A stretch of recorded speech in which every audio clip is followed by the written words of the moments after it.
defensive line of Dazon McCaston and Pierce Morris, and knew Brett Caslett really high on those two guys, a sophomore and a junior defensive end. So, for them, they really just got to stop the run. I think that front seven for Dunlap's going to be huge tonight. Yeah, but last week I was on the call for that game against Morton, and that they answered the call in that game, only allowing Morton to 10 points. Their front seven was huge in that game. So I'm kind of expecting them to carry that over to tonight's game. And it certainly is. We get a quick look at the series history, the Battle of the Birds, as we've unofficially dubbed it. These last 10 meetings between these teams have been split evenly, 5-5.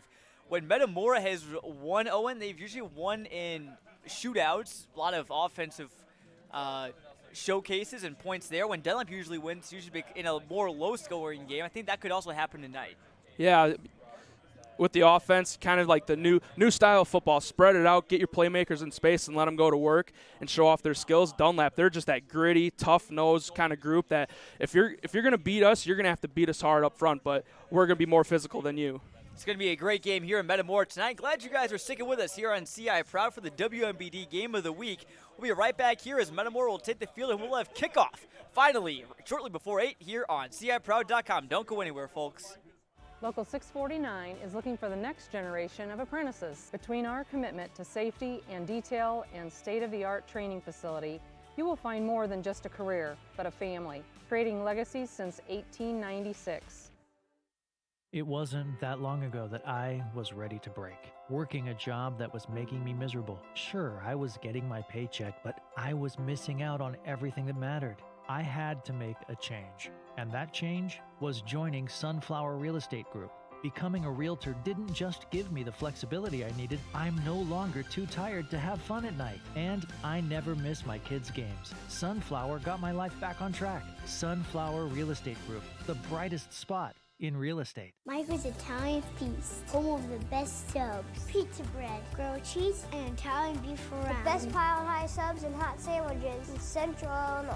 And no one has better homemade, always fresh from the oven bread. Michael's Italian Feast. And welcome back to Metamora. You see the Dunlap Eagles take the field there. Real quick, they won our Academy of Screen Printing and Awards coin toss. I believe Metamora won the toss and deferred. Or Dunlap won the toss, I should say. Thank you to Alex Staub here in the booth. He got a little mixed up there. Dunlap won the toss and deferred. Metamora will receive to start the game, but you look at the Eagles squad, not many seniors on that team, only I think 8 or 9, if I'm not mistaken. So a young team for Dunlap that has lots of promise for next year.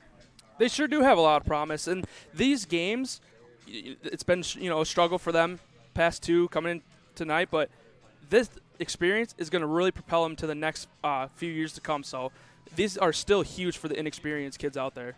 And not really maybe inexperienced, but just young, I think. Dunlap's a team that usually gets, I think, the most players, the most varsity experience from an early age. I mean, for years they've had lots of sophomores and juniors play for them. So that's just kind of how it works in Dunlap, and it's worked for the most part. Obviously, they won 6 straight games to start the year. Again, they've lost their last 2. They've put up a good fight in both of them. As now we'll get a look at the Metamora Redbirds taking the field now. As there's Kendrick Shaffron with the American flag, and carrying the Metamora flag for the Redbirds is senior left guard Caden Kiefer. And there they gather behind the sign that says, "Their fight is our fight." Let's say pink out here in Metamora in support of defeating breast cancer. Here come the Redbirds to the home sideline. Nice crowd on hand here at Malone Field tonight. It's delightful, lots of pageantry, Owen. There is a presentation before the game, a robotic car from the Mars Wars group. Metamora student-led group for the most part that's done some great things. That was a really cool-looking car. I think you saw it in the broadcast a couple minutes ago. Yeah, it's always cool to acknowledge the other activities that the high school has to offer. You get out here, the gridiron, you get to showcase the football team and sometimes the other athletic teams. But here you get just an extracurricular club with the robotics, and that was a cool machine that they brought out there. And it was certainly eye-catching. It certainly, and even slightly more important, I'd say it's Honor Our Heroes Night, saluting all of the current and past military members in the Metamora community. So big night here in Metamora, final game of the regular season. What could be the Redbirds' final regular season game on their turf, their brand new turf this year. But taking the field now, we'll get a look at our players to watch tonight. Owen, for Dunlap, it's been none other than Gabe Munoz. Despite the Dunlap slow offense recently, he's been a key for them. Oh, yeah, he's been a huge spark plug. On the season, 27 catches, 356 yards, and 5 touchdowns. Last week at the game, he had the huge 49-yard score on 4th and 5. That was a crucial point in the game, and he just went and made the play for them. Ended up being their only score, but, man, it was an explosive play. And also for Metamora, real quick, is Jadon Cranford, their sophomore running back, who's ran for 393 yards in their last 3 games, 804 on the year. And, boy, he is going to be a problem for the Mid-Illini coming up, and also maybe for Dunlap tonight. We'll see how both of these teams stack up. After a little bit of delay, JV game running long, all the pregame festivities, we are ready to go here in Metamora, week 9 of the high school football regular season. And we're off. Mueller kicks it deep for Dunlap. Here's Cranford back to return, grabs it at the 10. He'll run this one out across the 20, looking for a space. He's brought down shortly before the 30. As for Metamora, we'll take over. Let's meet Metamora's offensive stars, brought to you by Bob Grimm Chevrolet. Nick Rhodes, senior, quarterback. Jadon Cranford, sophomore, running back. Marshall Vasquez, senior, H-back. Avery Grebner, junior, wide receiver. Kendrick Shaffrin, senior, wide receiver. Seth Bauman, senior, tight end. Ty Dykes, junior, right guard. Boston Cox, senior, center. Landon Cowper, junior, left tackle. Caden Kiefer, senior, left guard. Alex Lane, senior, right tackle. And the first play of the game for the Redbirds. How about this? Jadon Cranford, we mentioned, Owen, our player to watch for Metamora. You see why. They're on the first play of the game. Pickup of about 40. I love the play call on that. Send him out wide. Just throw it to him and let him work. I mean, showcasing that elite speed that he possesses. Man, he was off and running. Cranford got that little swing pass out of the backfield. He's not really a big receiving back. Only has 4 catches for 13 yards on the year, but got, I think, probably close to triple that on that play. Vasquez, the man in motion. He'll play a little bit of tight end and H-back as they hand up off the gut to Cranford, and Dunlap is ready for him. Nick Mueller, their senior leader linebacker, with the tackle. Yeah, Mueller really flies around the field. 48 tackles, good for second most on this defensive front for the Eagles. 2.5 TFLs and a sack and a half, so he knows how to fly to the ball. And looking at the Dunlap defense before this game, Owen, this defense has been stout, and they've got some interceptions, some sacks on the year, but they just need more big plays, you feel like, to win these close games. I think Mueller's the guy they could get some big plays out of tonight. Bidney, the receiver in motion, is going to be a close set here for Nick Rhodes, and the Metamora offense. He'll throw on the slant, is picked off! Max Sutter for Dunlap may run this back for 6. There goes the athletic linebacker. Can he win the foot race? Oh, he's tripped up at the 1. Inside the 1. Max Sutter, though, puts Dunlap in golden field position to start this game. And that's why you have a 6'5" corner out there. I mean, that's going to be difficult to throw that ball over the middle of the field. And, man, maybe if he had just another inch on that wingspan, he could have crossed the goal line with it. Sutter almost crossed the plane, but got tripped up right at the end. I think that may have been Cranford who just got his shoelace. So on the third play of the game, Dunlap's defense making big plays. We just mentioned it. Yeah, and last week we saw him make plays on both sides of the ball. He had the touchdown pass to Gabe Munoz, and then on the defensive side of the ball, he had a strip sack, actually. Yeah, he's a really just versatile player. He'll play quarterback, wide receiver, linebacker. He is, I don't believe he's on the field right now, just one wide receiver. That's Will Rankin. And Johnny Barkin will hand off to Jackson Oldham, who got close. No signal yet. And he is in. The junior running back for Dunlap punches it in from a yard out. One play, one touchdown from this Dunlap offense. Oh, that's a huge start for them tonight. Last week, and even going back to 2 weeks ago against Washington, it was a common theme for them to, drive the field, but once they got into the red zone and goal-to-go situations, they just stalled. So that time, just starting at the 1-yard line was huge for them. Can't get much better field position than that. Is Mueller's PAT is up and good. So Dunlap will lead this contest 7-0 early on after the interception from Max Sutter. Start off the game with some fireworks. Let's get a look at our Upstream Auto Group scoring drive pretty short. One play, 1 yard, and just 10 seconds. Can't ask for a better start if you're Dunlap. Now, if you're Metamora, how do you regroup after that opening interception from your offense? It's still early. Can't let that get to your head too early in this one. Nick Rhodes, he's going to have a chance to go back out there and just make more plays. We saw their first play of the game get it to Cranford and open. He had a huge play down to on the opposite side for the Eagles' territory. It won't take much for them to keep, stride in this one. Certainly don't think it will. And, again, the big play is these are two teams that, they can, 3 yards in a cloud of dust you to death. But it can also show that they can be explosive as well. Cranford back deep again to receive from Metamora. And kick is away. This one's a little bit short. This is being brought up by an up man at the 20. And up across the 30-yard line. That's where Metamora will take over. Let's get a look at the Dunlap defense, brought to you by Bob Grimm Chevrolet. Dazon McCaston, sophomore, defensive end. Colin Pitts, senior, defensive tackle. Jake Christoffel, senior, defensive tackle. Adam O, senior, nose guard. Pierce Morrison, junior, defensive end. Nick Mueller, senior, middle linebacker. Jackson Oldham, junior, running back. Max Etter, sophomore, outside linebacker. Joe Weeks, junior, linebacker. Kendall Netters, junior, corner. Gabe Munoz, senior, wide receiver. Dawson Marmion, junior, safety. Ryan Dietz, senior, free safety. And there's the Dunlap defensive starters, again, a group that's only allowed 8.9 points per game, as that pass to Jadon Cranford was incomplete. Let's get a quick look at the tail of the tape for both of these teams and what they're averaging. Dunlap is averaging just under 34 points per game on offense, allowing just 8.9 on defense. Metamora averaging 39.2 on offense and a little over 20 on defense. As that run is for short gains, so it'll be 3rd and long coming up now for the Birds.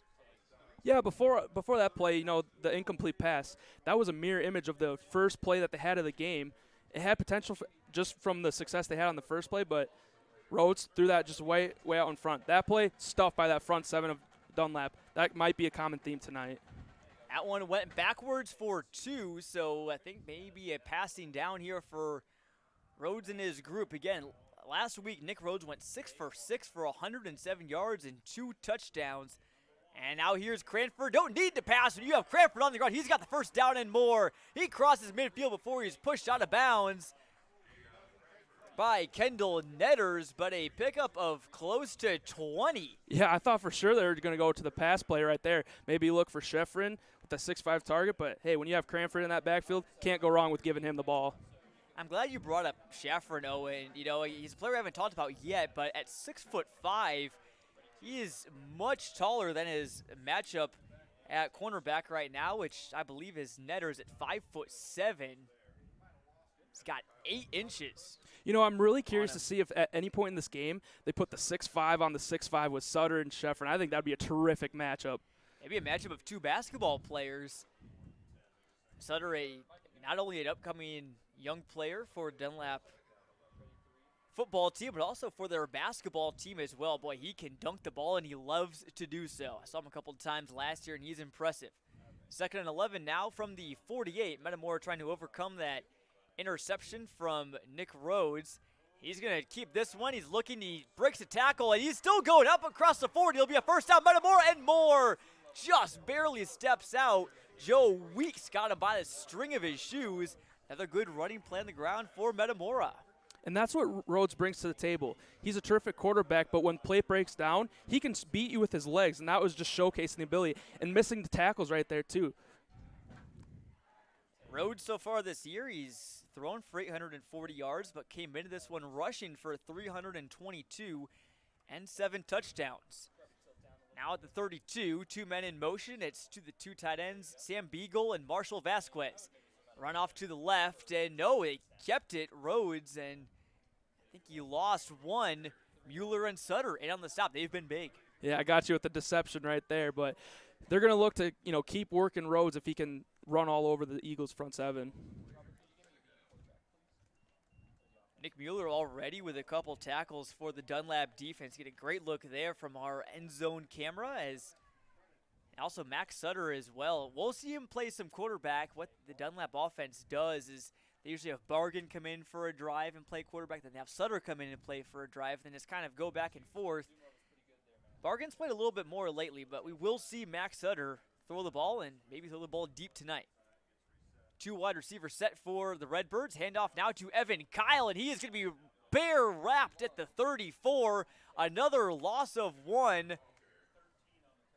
Joe Weeks again. I think that's now at least 2 big plays by every starting linebacker on this Dunlap team. Yeah, they know how to fly around. And we mentioned with Mueller, he has the second most tackles on the team. But Weeks, he leads the team in tackles with 59, also carrying around 7 tackles for loss and a forced fumble. Had 14 tackles in their loss to week 7 against Washington. Certainly the MVP of their defense. Rhodes looking to find a man. He's believe got Eden Cote for a short gain. It'll be 4th and long. You're too close to punt it, Owen. I think you're too far away to kick it, though, so I think we're probably going to see Jared Grebner and the Redbirds go for this here. Yeah, this is the high school no man's land right here, so definitely the better choice to just kind of go for it. Maybe he might get it. They had the 3rd and long. They gave it to Cranford, and he got it. Could look to do that play again. And they're going to look at Jared Grebner, the Metamora head coach, and their sideline. He's in his 4th season, 21-12 record. He's beaten Dunlap the last 2 years. Now on 4th down, here's Rhodes. He's flushed out, being pursued. He's going to just have to throw this one. No, he completed it to Connor Bidney inbounds. And this might be a 1st down Metamora. I believe it is. Walking the tightrope was the senior wide receiver. And that's a huge play right there by both Bidney and Rhodes. Rhodes not giving up on the play, running. I thought he was just going to just toss it out of bounds and just take his loss right there. But, man, just sticking with the play, finds his receiver right there on the sideline. Terrific catch. Usually when you see a quarterback roll out of the pocket and just run with it as long as Rhodes does and just looking for an option, usually you expect him to throw it away. But to credit Rhodes to stick with it and find Connor Bidney, who's came up big after an injury to Avery Grebner during the middle of the season. Now here's Cranford again. He'll pick up a couple. Pickup of about 3. They'll set up 2nd and 7. Nice drive being put together by Metamora here, Owen. Obviously, Dunlap just had 1 play to score. This scoring, I should say scoring drive already. This could end in a scoring drive, but this drive already 10 plays long. Yeah, their defense is definitely going to set up their offense as it did on that opening drive after the Max Sutter interception. They had their chance to get off the field on the 4th down, but failed to do so. Here's Cranford, breaks the tackle before he's driven back. And then helped up there by Jackson Oldham. Lots of 2-way players, Owen, on this Dunlap team. You got Oldham, the starting running back, who also plays linebacker. You have Sutter, who's kind of part-time starting quarterback, who plays linebacker.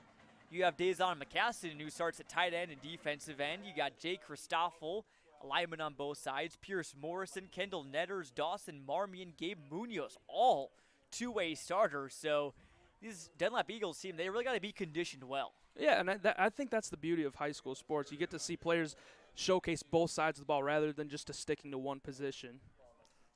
It'll be 3rd and 2 here from the 12.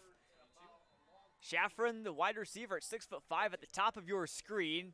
Handoff goes to Rhodes. He's trying to get some pushes. He's going to be really close, and I think by our initial signal, he's going to be just short. So it might be 4th and goal as we have a downed Eagle on the play.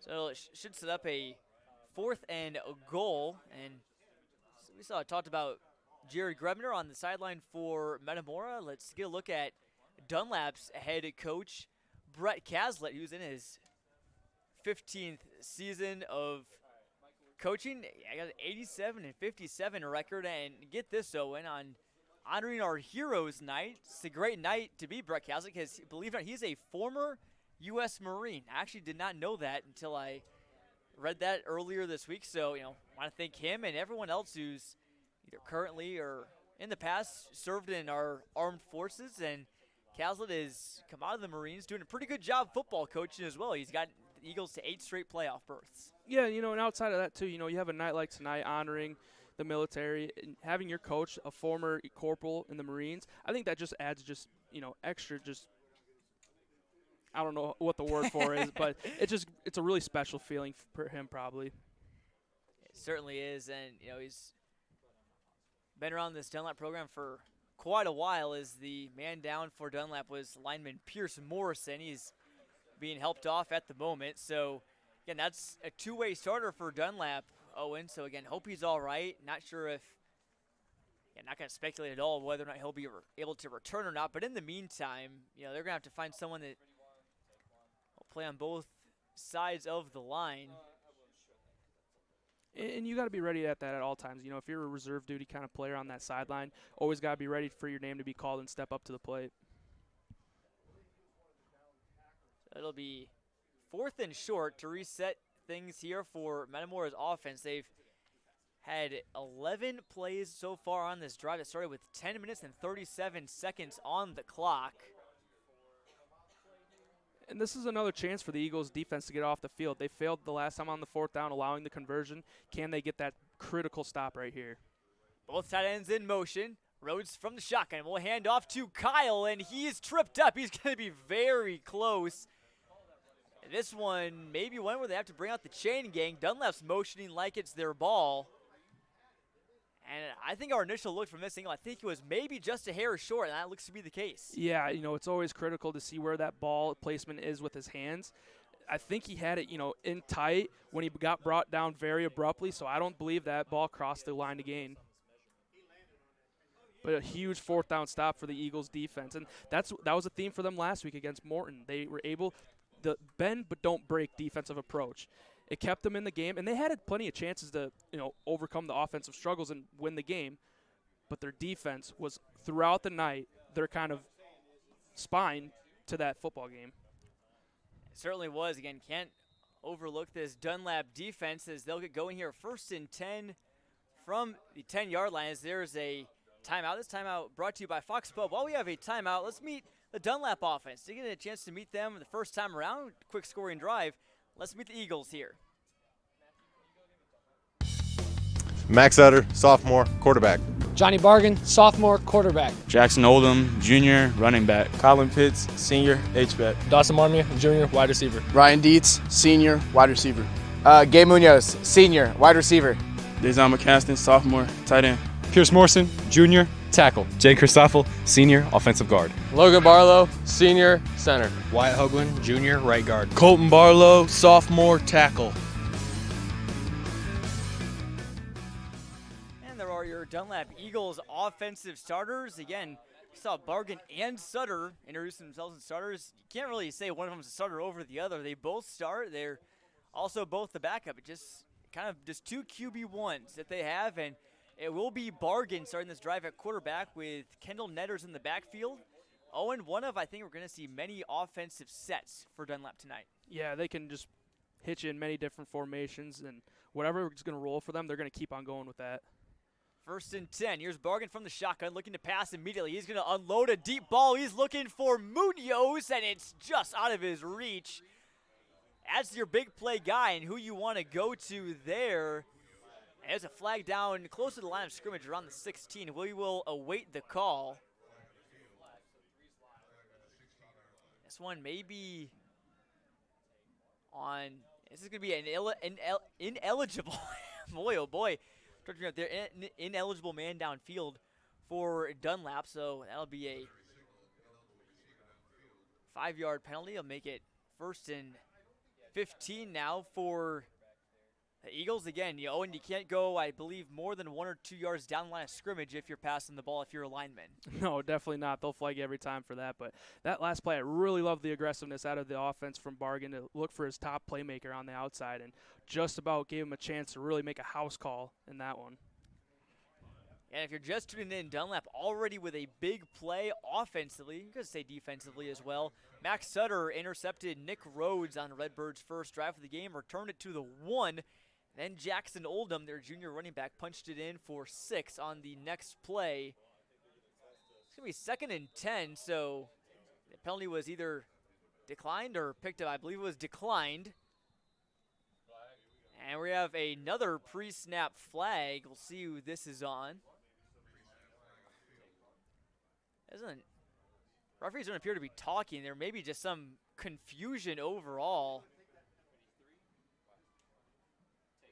And they're moving up to the 15A.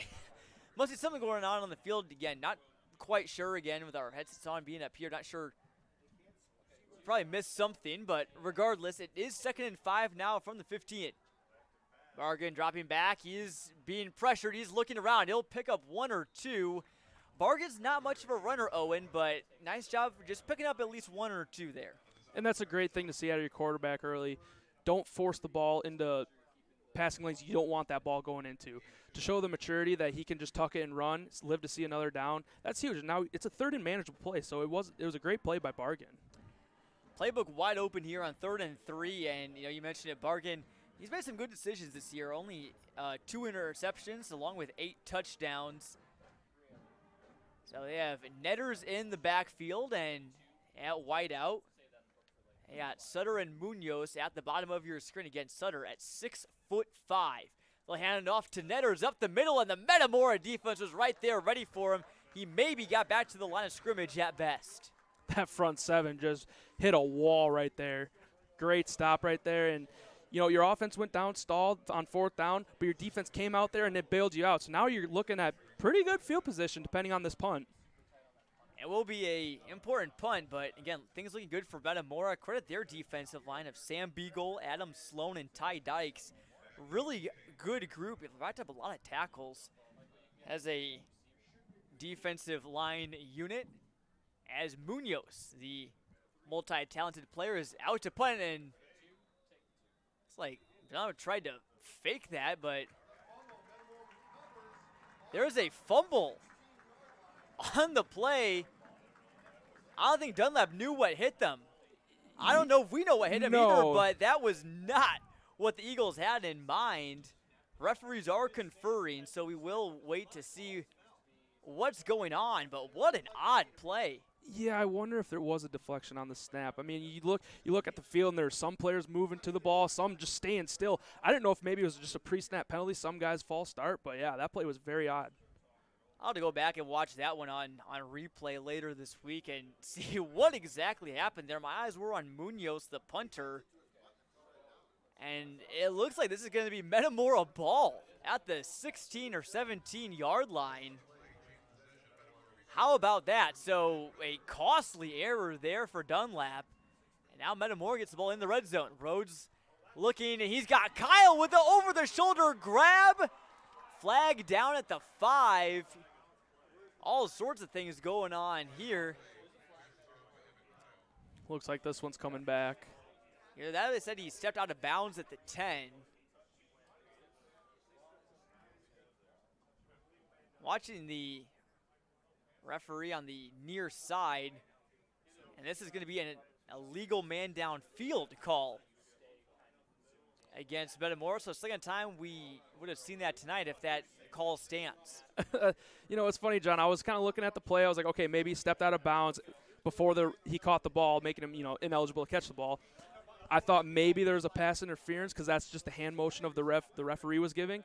But then none of the above. It turns out to be the illegal man downfield. All sorts of question marks here in Metamora tonight, but one thing that hasn't been a question mark has been Metamora rushing the ball. You can say the Redbirds, but they don't really need the air as that call went against the Redbirds. But how about this, Owen? 1,039 rushing yards as a team in their last 3 games. All 3 games have been over 300 as a unit. They have 5 games of over 250 this year, and Jadon Cranford, you can see, has been a big part of that. And when you see that, you quickly want to see that Cranford and Kyle have been, the workhorses for that. But really, it starts up front with that offensive line. They've gotten great pushes and running lanes developed for those 2 studs. 1st and 25. Rhodes going for it all with Shaffrin, and boy, if he was going target practice to hit the pylon, he hit it perfectly. Knocked over the pylon, but not in the hands of Shaffrin. He'll be 2nd and long. Yeah, when you send your 6'5" receiver out there, you feel like anything you throw is going to be somewhat catchable within his catch radius, but that one overthrown. And you'd rather have an overthrown ball in that situation than an underthrown one. It's a safe one that no one's going to get besides Kendrick Shaffrin. He's had a nice job this year with 18 receptions for 379 yards and a touchdown. All those marks lead Metamora's receivers. Now Rhodes looking for the screen to Eden Cote, trying to break free from a block. He gets past 2 tackles before Joe Weeks brings him down again. Weeks may have another special game brewing. Lots of tackles already. This is going to be 3rd and still a country mile for Metamora. Yeah, and those 2 previous penalties have really backed them up. And for both teams tonight, you're going to want to stay ahead of schedule and stay within the downs. If you get backed up like that, it's not going to end well. Redbirds need to get to the 7. It may as well be Varna at this point. 3rd and long. He's going for it all on the far side. Knocked away, but there's going to be a pass interference call on Gabe Munoz. He was looking for Connor Bidney. Metamora is going to get some yards, but again, in high school, Owen, not an automatic first down. So we'll see. That ball was just beautifully placed. I really thought it was going to be hauled in for the touchdown. And, yeah, Munoz coming up as the perpetrator on that one, bobbled. Lots of hand fighting going on between the two, and that's an easy call there. As we'll wait to see where this is. Again, a point of confusion across a lot of people in high school football is whether it's an automatic first down or not. And by my recollection, it is not, but we will see. Get the call again from our referee tonight.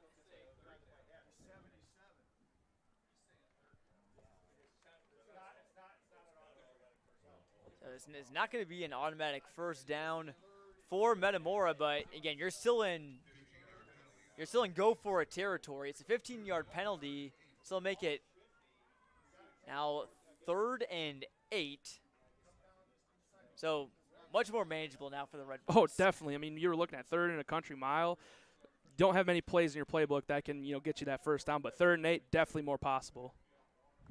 From the 15, here's Rhodes out of the shotgun again, as he's been for most of the night, looking to pass. He looks in Shaffrin's direction, then looks away.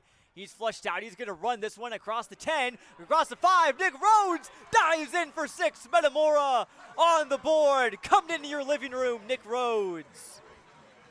Nick Rhodes once again showing off his wheels, just getting off to the outside edge and just beating everybody to the pylon. Just a pure athletic play right there from Nick Rhodes.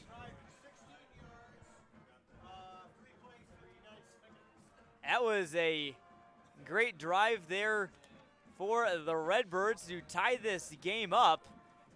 Got a great one on our hands here at Malone Field, pending the extra point or maybe 2-point conversion. Metamora does like to go for 2 a lot. You may see Stephen Petrie get a carry here. Yeah, on the season, the Redbirds are 19 for 27 on 2-point conversions. As they'll run it up the middle, Petrie got very close. And they say he got it just barely. Petrie breaks the plane, so Metamora takes an 8-7 lead here with 2:54 to go in the first quarter. Let's take a look at our Upstream Auto Group scoring drive. 3 plays, 16 yards, and 59 seconds.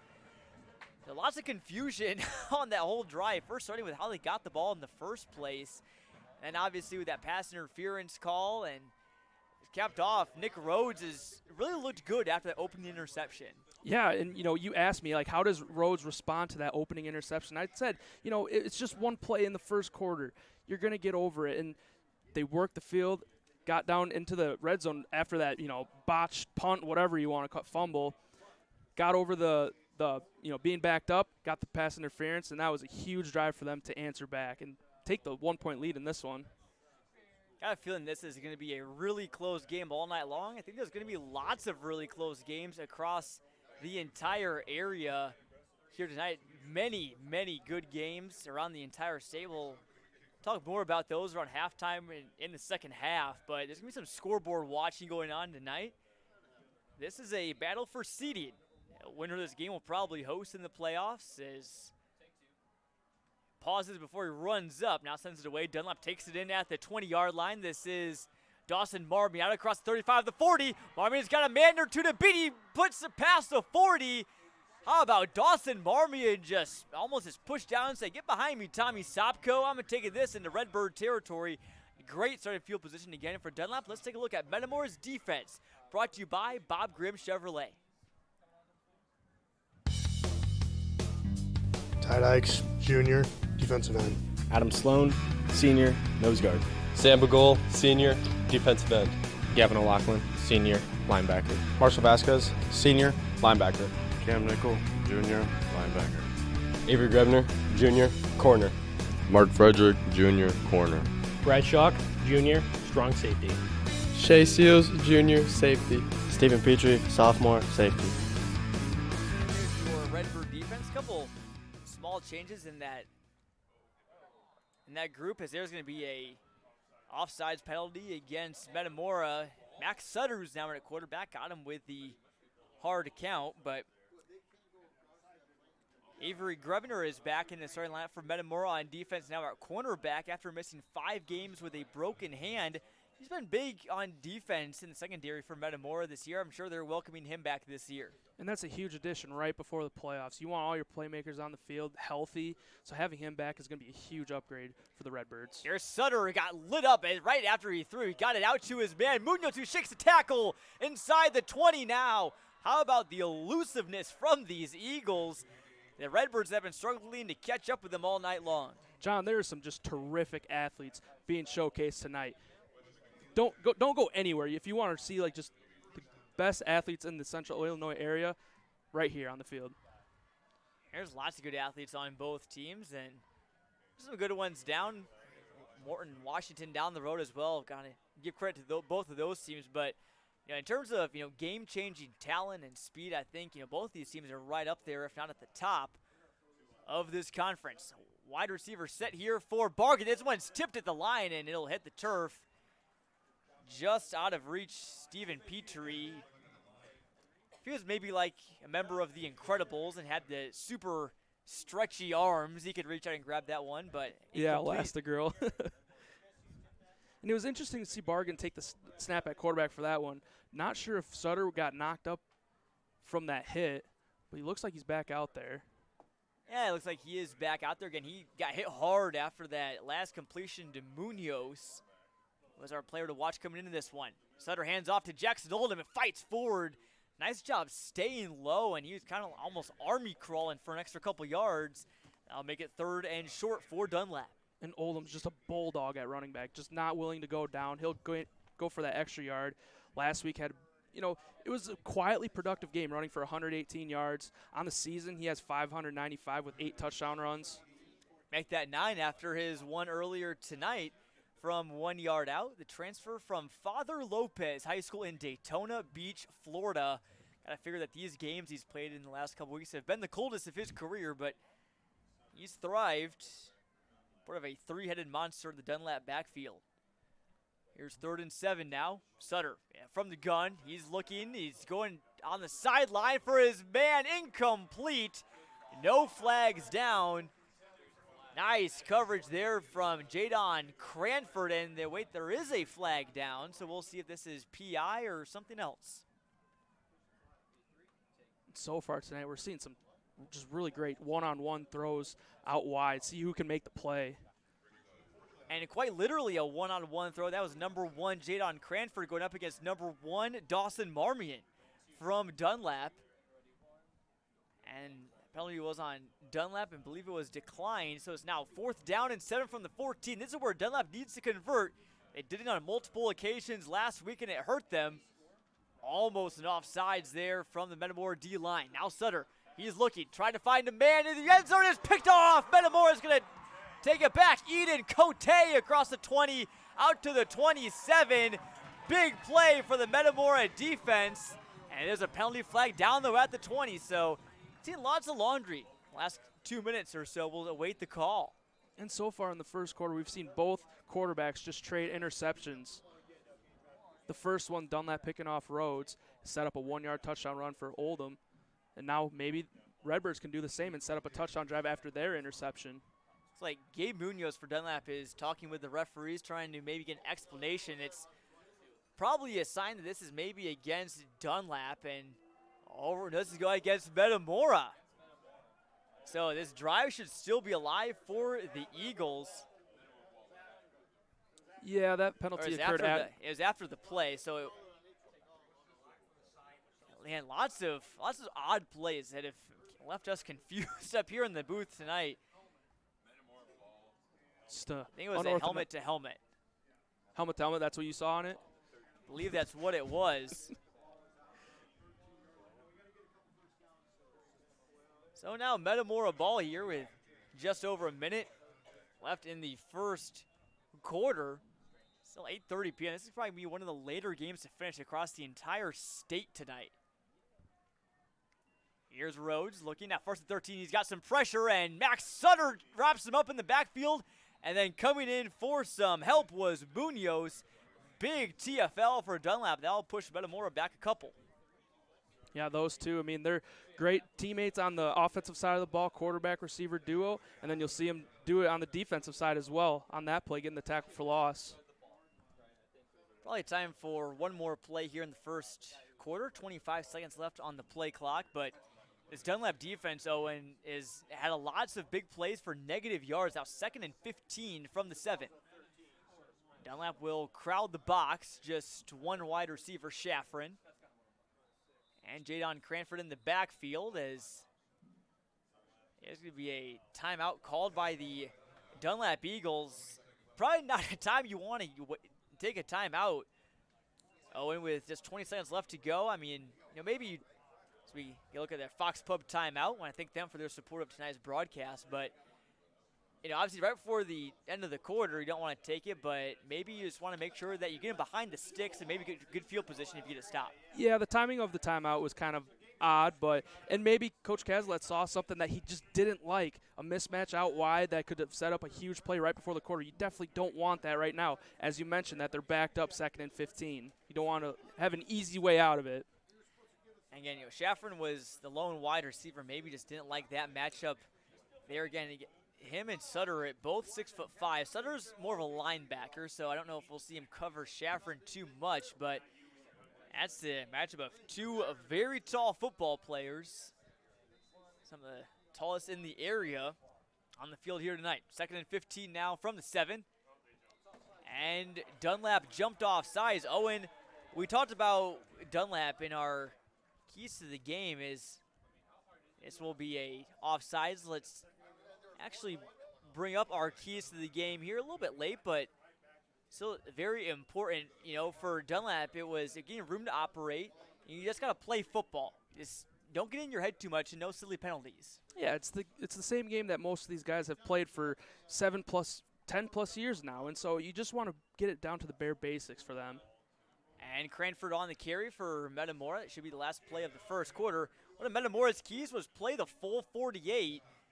Obviously, after some games against some not as good opponents, resting your starters in the second half, they're going to play a full 4 quarters tonight, but they end the first quarter ahead 8-7. A Nick Rhodes touchdown run after he threw an interception earlier. And a 2-point conversion from Stephen Petrie puts the Redbirds up. Max Sutter, a pick 6 for Dunlap. An entertaining first quarter here in Metamora. We'll step aside for these messages and come back with the second quarter on CIProud.com. At Bob Grimm Chevrolet in Morton, we're excited about the all-new tracks, and they're selling as fast as they arrive. Just listen to Lee. I looked everywhere for my 2024 Chevy Trax. I'm from Indiana, and I drove right over to buy it. Such a smooth and simple process. That's the Bob Grimm way. Michael's Italian Feast, home of the best subs, pizza bread, grilled cheese, and Italian beef fry. The best pile-high subs and hot sandwiches in Central Illinois. And no one has better homemade, always fresh from the oven bread. Michael's Italian Feast. And welcome back here to Metamora, Illinois, the heart of the state where the hometown Redbirds are leading the Dunlap Eagles 8-7. Here after the first 12 minutes of play, in case you're just tuning in, the JV game ran long. Kickoff was delayed, had some pregame ceremonies, and just overall a long first quarter. Lots of flags, big plays, confusion between the refs. We've seen it all in the first 12 minutes. There has been a lot, John, and the late start, we had one of our cameramen up here said, we got the Mid-Illini after dark, kind of the reference to the Pac-12 after dark, and I thought that was funny. This is like it's like those Hawaii football games that you see, one of the last to finish just about every time, at least whenever they're playing over in the Aloha State rather than the mainland. This is probably one of the latest finishing games across the state here tonight. Plenty of good action to come as Evan Kyle carries some Dunlap defenders, and he's got a big first down. That was a 3rd and 6. Nice job keeping the wheels turning. And, the Dunlap Eagles they're going to look to, key in on Cranford. All right, where's number 1? But you cannot forget about Evan Kyle. He is just as impactful for the Redbirds as Cranford is. And I saw Kyle in Week 6 had a career game against Peking with 26 carries for 187 yards and 3 touchdowns. That shows you anything of what he's capable of. Back to Cranford now on 1st and 10, going nowhere. Again, Nick Mueller and company in on the stop. I think Dazon McCaston also got in there to split the tackle as well. McCaston, Coach Caslett spoke highly of him at the defensive end. Again, he's just a sophomore as well, so I think potential all Mid-Illini conference player. He's got 26 tackles so far this season. And yet another sophomore that we've talked about already tonight. Future is bright as 2nd and 10. Cranford again, nowhere to go. He actually is still up. Got up to about the 30-yard line or so. I don't know how he stayed up that long, but he does. And I'll bring up 3rd and about the same situation, 3rd and 6 here. Do you go on the ground again if you're Metamora, Owen? I didn't hear you. Do you go on the ground again if you're Metamora? Oh, I like going to the ground here on 3rd and 6. They did it before on the 3rd and long. Cranford, most people want to think just, okay, let's get a quick screen right over the middle. And you can do that with Sheffrin at 6'5", but, man, it's hard to just go away from Cranford or even Kyle here. And moving Cranford out, and now Rhodes will keep it on 3rd down as he shakes some tackles. How did he get away? Nick Rhodes is free down the sideline with one man to beat. Now it's a one-on-one battle, and Rhodes wins the chest max. He shakes Netters 70 yards. Nick Rhodes, oh my word, what a move from the quarterback. He can run too. And so far tonight, just the slipperiness of these Redbirds on offense, finding a way to break tackles, and that one just showcasing Rhodes going the distance on that. How about the speed from Rhodes? And then once he saw Netters, it was kind of a cat and mouse game. And Nick Rhodes, if you want to compare it to Tom and Jerry, he was like Jerry the Mouse. He's got away from him there and left Netters in the dust. Metamora takes a 14-7 lead. It could be 2 possessions pending this 2-point attempt. Handoff directs it out to Stephen Petrie, and he's going to be very close again. He did not get it. So after getting it the first time, Stephen out, and Metamora holds a 14-7 lead. A 70-yard scamper from Nick Rhodes, his 2nd straight week with a rushing touchdown of over 50 yards. As we get a look real quick at our auto group scoring drive, 6 plays, 87 yards in 3 minutes and 6 seconds. Nick Rhodes has some big plays tonight. And another explosive play for the Redbirds. This offense just lives and feasts off the explosive plays. They certainly do. Again, just so lethal on the ground with, you talk about Cranford and Kyle. We were talking about who you're going to go to at running back. And Nick Rhodes said, well, hey, put me in the conversation. I may as well be a running back who can throw the ball as well. Metamora is looking good here. Dunlap a chance to respond now. And I think this is a crucial point, Owen. It's still early in the game, plenty of game left, but Dunlap's seen lots of adversity in the last 2 weeks. They've trailed for some of the first times this season against Washington and Morton. And when things went bad, it's kind of like when it rained, it poured for Dunlap. And now here, they can't let it pour. Certainly not. And, if you're Coach Caslett, you got to preach to your guys. Like we said, just play football, play the simple game. The moment you start overthinking, that's when things can go haywire. And this one is brought in, the up man, out to about the 34-yard line. That was Drew Thiel, the junior wide receiver. That's where Dunlap will start this drive. So not bad field position for the Eagles, but again, that was all set up off of the Dunlap turnover. Owen, and you saw him last week, and turnovers is really interrupted Dunlap's momentum. It certainly has, and even going back to last week, where I can remember they had a great kickoff return, set them up good. The energy just rejuvenated on the sideline for them, but then the next play they put the ball on the turf. kind of going back to that previous drive, they had a nice return, but then it just ended up with nothing. And to make it worse, that punt fiasco that happened set the Redbirds up in the red zone. Some mistakes for Dunlap, but plenty of time to overcome it. It's still early in the second quarter. Handoff here to Netters. He's shot out of a cannon. There goes Kendall Netters, and good luck catching him. He is Gone gone. 65 yards, and Dunlap strikes right back. And what a perfect response from these Eagles. Just what they needed. See Rhodes scamper down the field 70 yards. Netters says, hey, I can do the same thing, and he does it himself. Kendall Netters is sort of really maybe one of the only breakaway speed type guys that Dunlap has. Oldham's, he's a physical running back. He's got some speed as well, as does Joe Weeks. But if you want a guy that has got some game-breaking speed, it is Kendall Netters, who had 121 yards on 6 carries and 2 scores against Dunlap in Week 2. We were there on Clutch Sports Media Game of the Week, and he scored one of his biggest ones of the season so far, his 6th, and that, pending the PAT, should tie this one up, and it is up and good. So faster than you can blink it an eye. Goes from a 7-7 game to a 14-14 game. These are two very evenly matched Mid-Illini teams, though, and I think everyone's going to be on the edge of their seat until the end of the night. And the thing that I'm thinking about right now is when you mentioned the pregame, how the tendency in this matchup of these two schools, high-scoring affairs typically lean to Metamora's side, while the low-scoring defensive battles lean to Dunlap. Already we're just seeing an offensive showcase, both teams putting up huge touchdowns, not just, slight, 2-yard plays other than Oldham's 1-yard touchdown runs. They have been massive total field touchdown plays. So far it's been exciting, and we can't wait to see what happens next. Great game going on here in Metamora as we take a look at the Upstream Auto Group scoring drive. One play, 65 yards in 11 seconds. Pretty simple one there. Kendall Netters getting it done for Dunlap. So him and Oldham have both scored on the ground, and Nick Rhodes is responsible for both of Metamora's touchdowns. And Netters, he's the perfect lightning to Oldham's thunder when you get that duo in the backfield. That is just a perfect combination.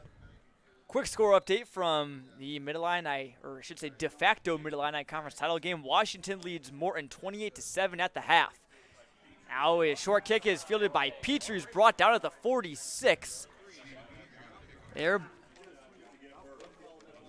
by Blake Dietz, the sophomore for Dunlap, younger brother of Ryan Dietz, who is out with an injury for this game. Dietz is a big player for Dunlap, who, again, don't know what his injury is right now, but a player that they would love to have back in the postseason.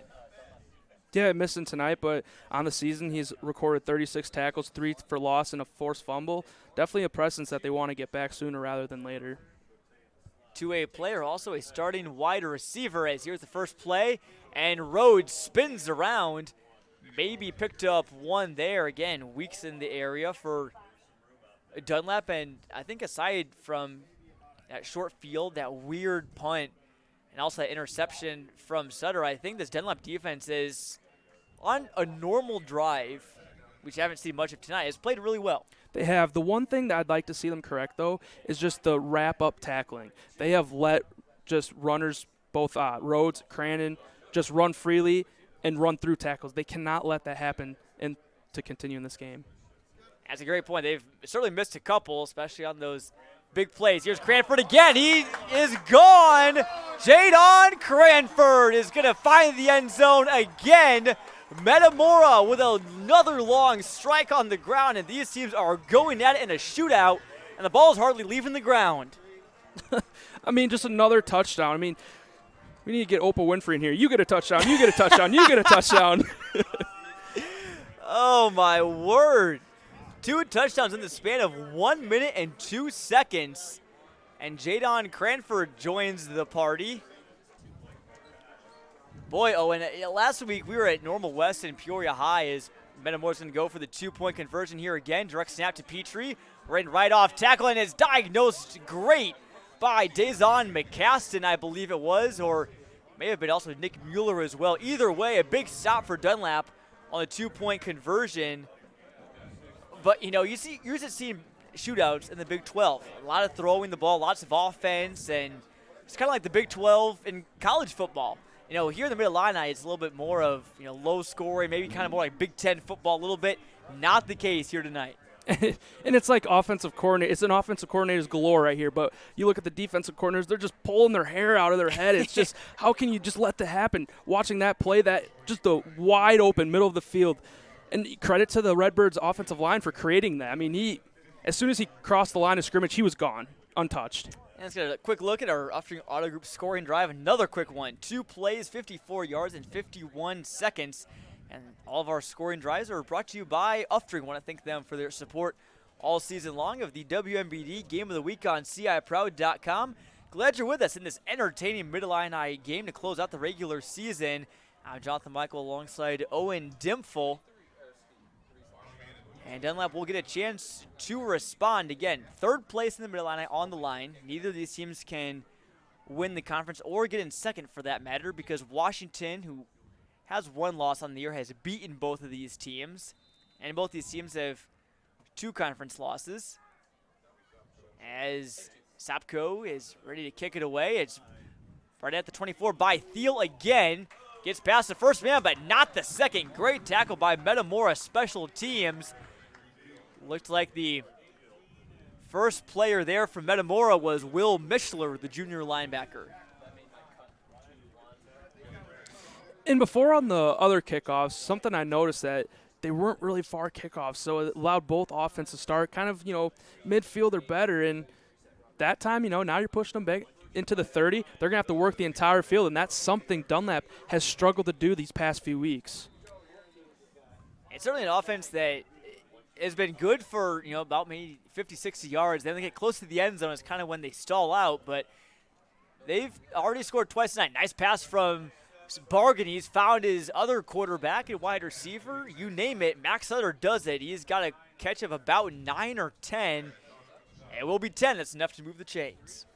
I think it's been interesting so far to see that Bargan has definitely taken more snaps at quarterback tonight rather than Sutter. He's still been in there and he's been effective, but Bargan has definitely taken more.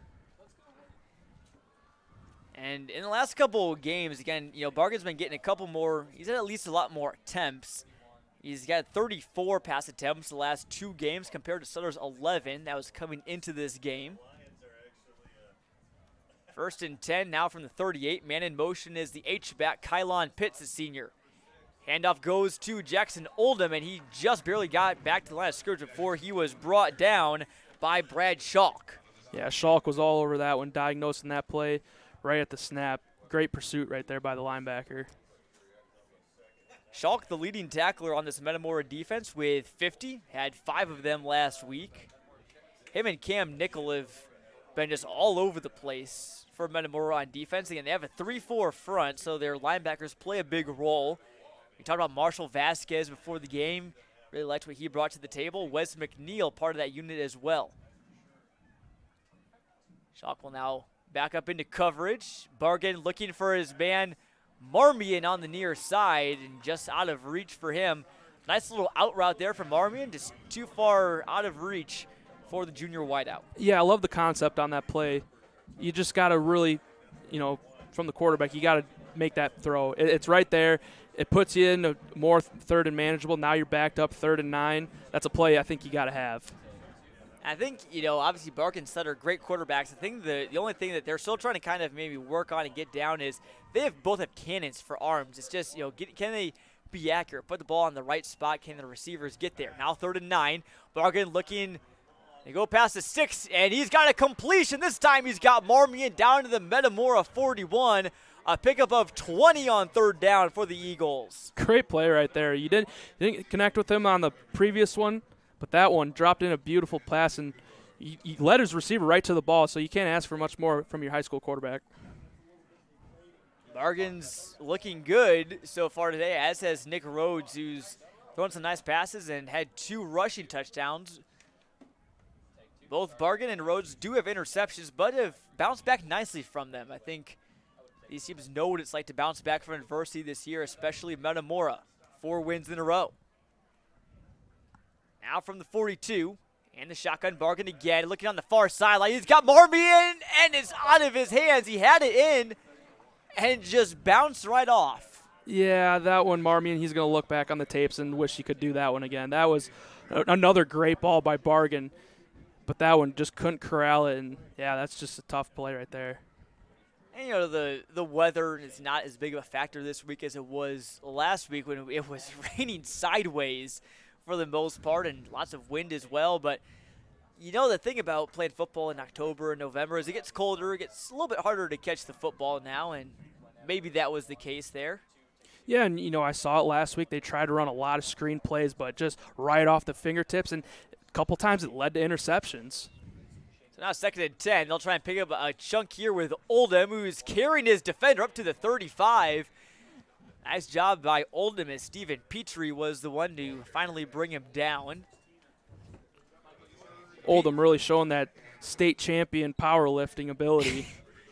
Certainly was. He benched 355 pounds back in May. Again, I don't know if Dunlap has a powerlifting team, but if there was a Mid-Illini conference for powerlifting, I think he'd certainly be there. Maybe he's gonna do some wrestling in the wintertime. I know a lot of coaches out there and other people try to encourage your football players to wrestle. I know, Owen, I know you played football. Did you wrestle at all? Or I did not. Just football for me. As there's going to be a false start for Dunlap. So Owen says, I just played football. Well, back to our keys to the game. Dunlap just needs to play football, eliminate those. I should say, actually, my bad, that's not on Dunlap. That was an offsides against Metamora. So, pardon the initial mistake there. It'll be first down, Dunlap at the Metamora 30. And so far we've seen a few penalties tonight, but it's been pretty even. Dunlap the past few weeks, it's been just like all against them. So they've done okay tonight, kind of limiting them, but Metamora is also making the same mistakes.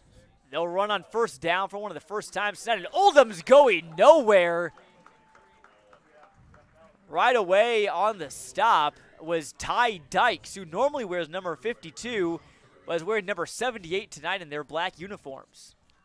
Yeah, I don't know how they don't have the 52 in black, but hey. Maybe a shipping error. Who knows? It's probably not Metamora's fault. I'm sure if they wanted the 52, they'd have it. Hey, but regardless of the number, he's still going to be a playmaker out there for the Redbirds. When we talk about strong lifters with Jackson Oldham, Ty Dykes is, I don't know what his lifting numbers are right now, but I know they're very impressive. I saw videos of him on Twitter over the offseason, and I think he's on the leaderboard, if not a record holder, in the Metamora weight room. Here's Bargain on 2nd down. Nice pass to the outside. It was brought in by Will Rankin. And Dunlap has now found the red zone. Nice throw and catch there between the sophomore QB and the junior wideout. And he was a point of emphasis last week. They really wanted to get him the ball, other than Gabe Munoz. But tonight, he's been quiet so far, but tonight, I mean, on that previous play, great play right there, and a nice move to pivot the foot and just get the first down and extra yards. Of all these Dunlap wide receivers, Munoz and Marmion are kind of maybe your deep play threats, especially Munoz. Will Rankin's kind of more of a possession receiver, but really emerged nicely. Wasn't really on the radar much last year, but had a great offseason and has carved out a nice role, especially with Dietz hurt. And that is going to be a false start easily on the Dunlap offensive line. That was Ethan Chen, I believe, that jumped into the game at right guard. Wyatt Hoagland, normal Dunlap right guard, and that's just the thing for Dunlap right now. You want to be playing your best football going into the playoffs, and you don't want any, false starts or anything like that going in. And I want to, mention really quick, look where they are on the field. They're approaching the red zone.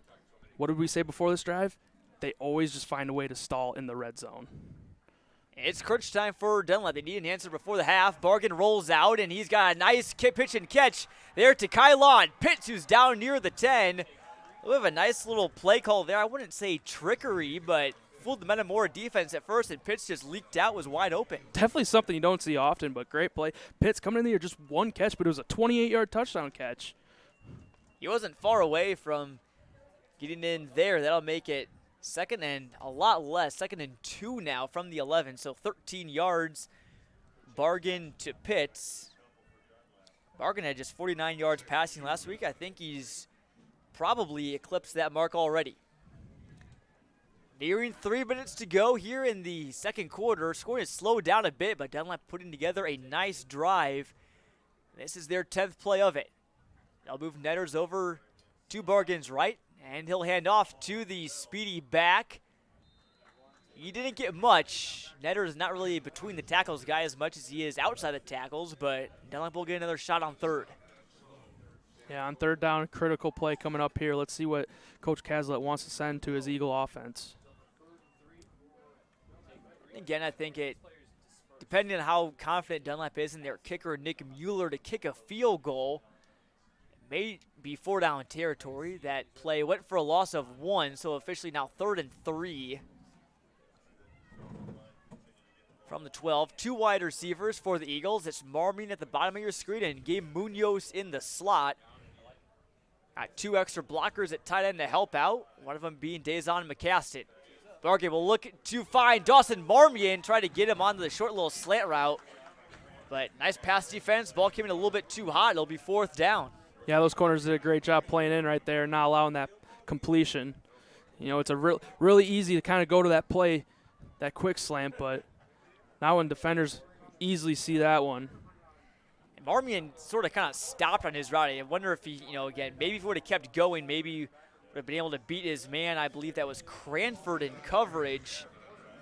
But he kind of stopped there, and Cranford was able to get a hand on it, batted away. So 4th down and 3 now from the 12. Dunlap would really like a conversion here. 5 wide receivers for Johnny Bargan. Max Sutter, bottom of your screen. But before that, you're going to get a Dunlap timeout. This timeout brought to you by Fox Pub in Peoria. I want to thank them for all of their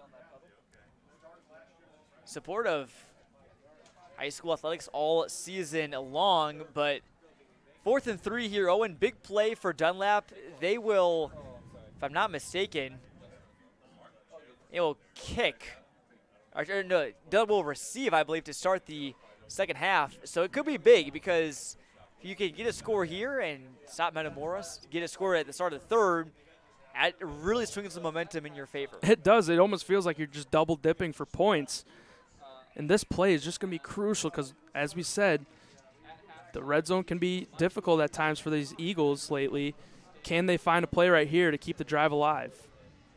It's 4th and 3. I think Dunlap certainly could run the ball. They've been passing, I think, a lot more than they've run tonight. I wouldn't mind to see a run here from Jackson Oldham. I know that Bargan's a great quarterback and everything, but it's only 3 yards. Oldham, strong fella. If you fall down forward, that should get you close to 2 right there. So you really only need to pick up 1 and then just fall forward, maybe reach the ball out. 2 wide receivers now for Dunlap. Metamora loading the box. 9 men in it, including Cranford. Bargan drops back to pass. He's looking into the end zone for Munoz, and he brings it in. How about that play call? Bargan to Munoz for the touchdown, and Dunlap knocks it up at 20. And we were talking about, go to Oldham here on 4th and 3, but how about go to the player that we were keying in on to begin the game, and Gabe Munoz. He had the 49-yard touchdown last week, and now he gets another one tonight. That now makes it 6 straight games with a touchdown for Gabe Munoz. He's done it in a variety of ways, mostly catching the ball, but also kick return and punt return as well. Nearly had a pick 6 back in week 7. I wonder if he could challenge Christian McCaffrey's touchdown record.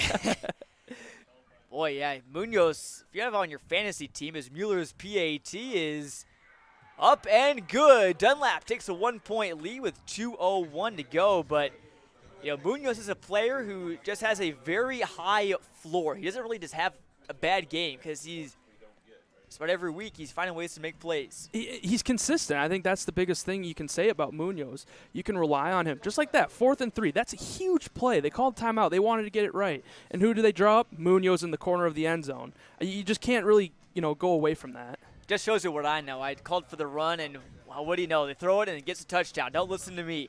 But listen to this off-string auto group scoring drive, another one for Dunlap. 12 plays, 72 yards in 6 minutes and 39 seconds. That was ideal for Dunlap because not only do you shake your red zone woes, you also take over 6.5 minutes off the clock from Metamora. Yeah, and if they can get a defensive stop right here, that'd be a huge confidence boost going into the halftime break. So now with 2:01 to go, Metamora will get the ball back. We'll see what Rhodes and the offense, they've had plenty of time to talk things through and get a rest on the sideline. Continuing these last 2 minutes. Here's Cranford, received it from the 12. He's up across the 25, nice blocks across the 30, and he's eventually brought down right about the 40-yard line or so. And Owen, talk about Gabe Munoz, our player to watch for Dunlap. He's been nothing short of magnificent these last couple of weeks. 5 receiving touchdowns in the last 5 games. There's one game he didn't catch a touchdown, but he said, you know what, I'll make up for it. I'll return 2 for a touchdown. Also had an interception that set up his own TD reception in Week 7. That was Dunlap's only score in their loss to Washington. So Gabe Munoz really stepping up big, the senior wide receiver and cornerback for Dunlap. Now 1st and 10, Metamora from the 40. Rhodes looking deep to 4, Shafrin. Oh, he brought it in. He just mossed Netters at the 30. A pickup of 30 for Metamora. You had to know they're going to go to Shafrin sooner or later. Yeah, and he's got to be careful right there because I saw him kind of turn to the defender and nod his head. You know, yeah, you made a great play, kid, but you can't take that penalty, especially right now after that. Pickup of 28, and Shafrin gets away with. It's just a get away with or whatever, but he skirts the maybe unsportsmanlike conduct penalty. But you saw him, he was hyped up after that catch over Netters. He's a big play threat. That really helps out Metamora's scoring chances before the half. Now they'll go up the middle to Evan Kyle.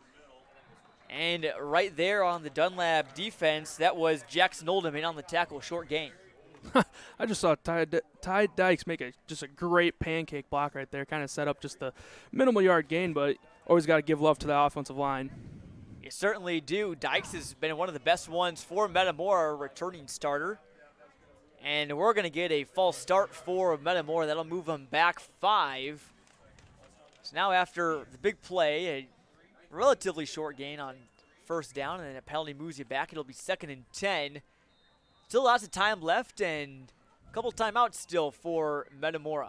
Yeah, they definitely still have time to, cap this off with a touchdown drive, but got to stay ahead of the downs.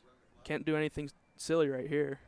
Coming up at halftime, we'll have some playoff scenario possibilities, and also me and Michael Savoy will talk some volleyball as that ball got swatted out, and that should be an incomplete pass, I believe.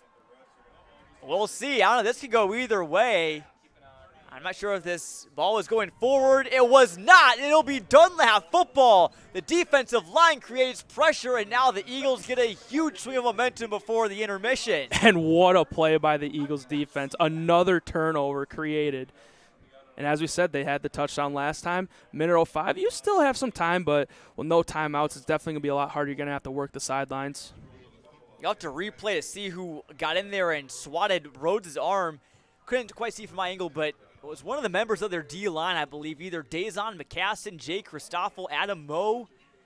One of those guys got in there, and they're going to call that a fumble. So Dunlap football now in the 33 with 1:05 to go. They have an opportunity to get another one before the break. Going for it all. He's going to Munoz, and there's a flag. It'll be 15 yards for Dunlap. Another physical play there between Munoz and I believe that was Connor Bidney in coverage. The Eagles just airing it out tonight. And that one, another one-on-one that they liked outside. Really the only, successful one-on-one we've seen was the Schifrin on the previous drive. But that one, just like many other one-on-one opportunities, ended in a PI call. Munoz, a bit of an undersized receiver at 5'8", but still they like to throw it deep to him. He's got lots of speed. Doesn't always have the height advantage, but he's had some physical battles tonight, and twice he's gotten called a PI on him. So I don't know if maybe he's just a good actor, or I don't think he is. I think that was a physical play. I think that was a flag. And sometimes when you get that underthrown ball, that is really what, cues the pass interference. Yep. You see that often. Even sometimes at the upper levels in college and NFL, quarterbacks will sometimes like to underthrow it just because they know their receivers can get that call. Certainly can. Obviously, you throw it too deep and the ball's not catchable, then no PI because it has to be a catchable ball. That one was for Munoz. It would have been very hard for him to catch it, but so that'll be 1st and 10 now from the 48. And we'll have Michael Savoy joining us in the booth later on at halftime. We'll also talk you through some playoff seeding possibilities and scenarios for both Dunlap and Metamora. And this game huge in terms of seeding, and if you're a top 8 seed, which I think the winner of this game probably will be, you're probably hosting in the first round of the playoffs.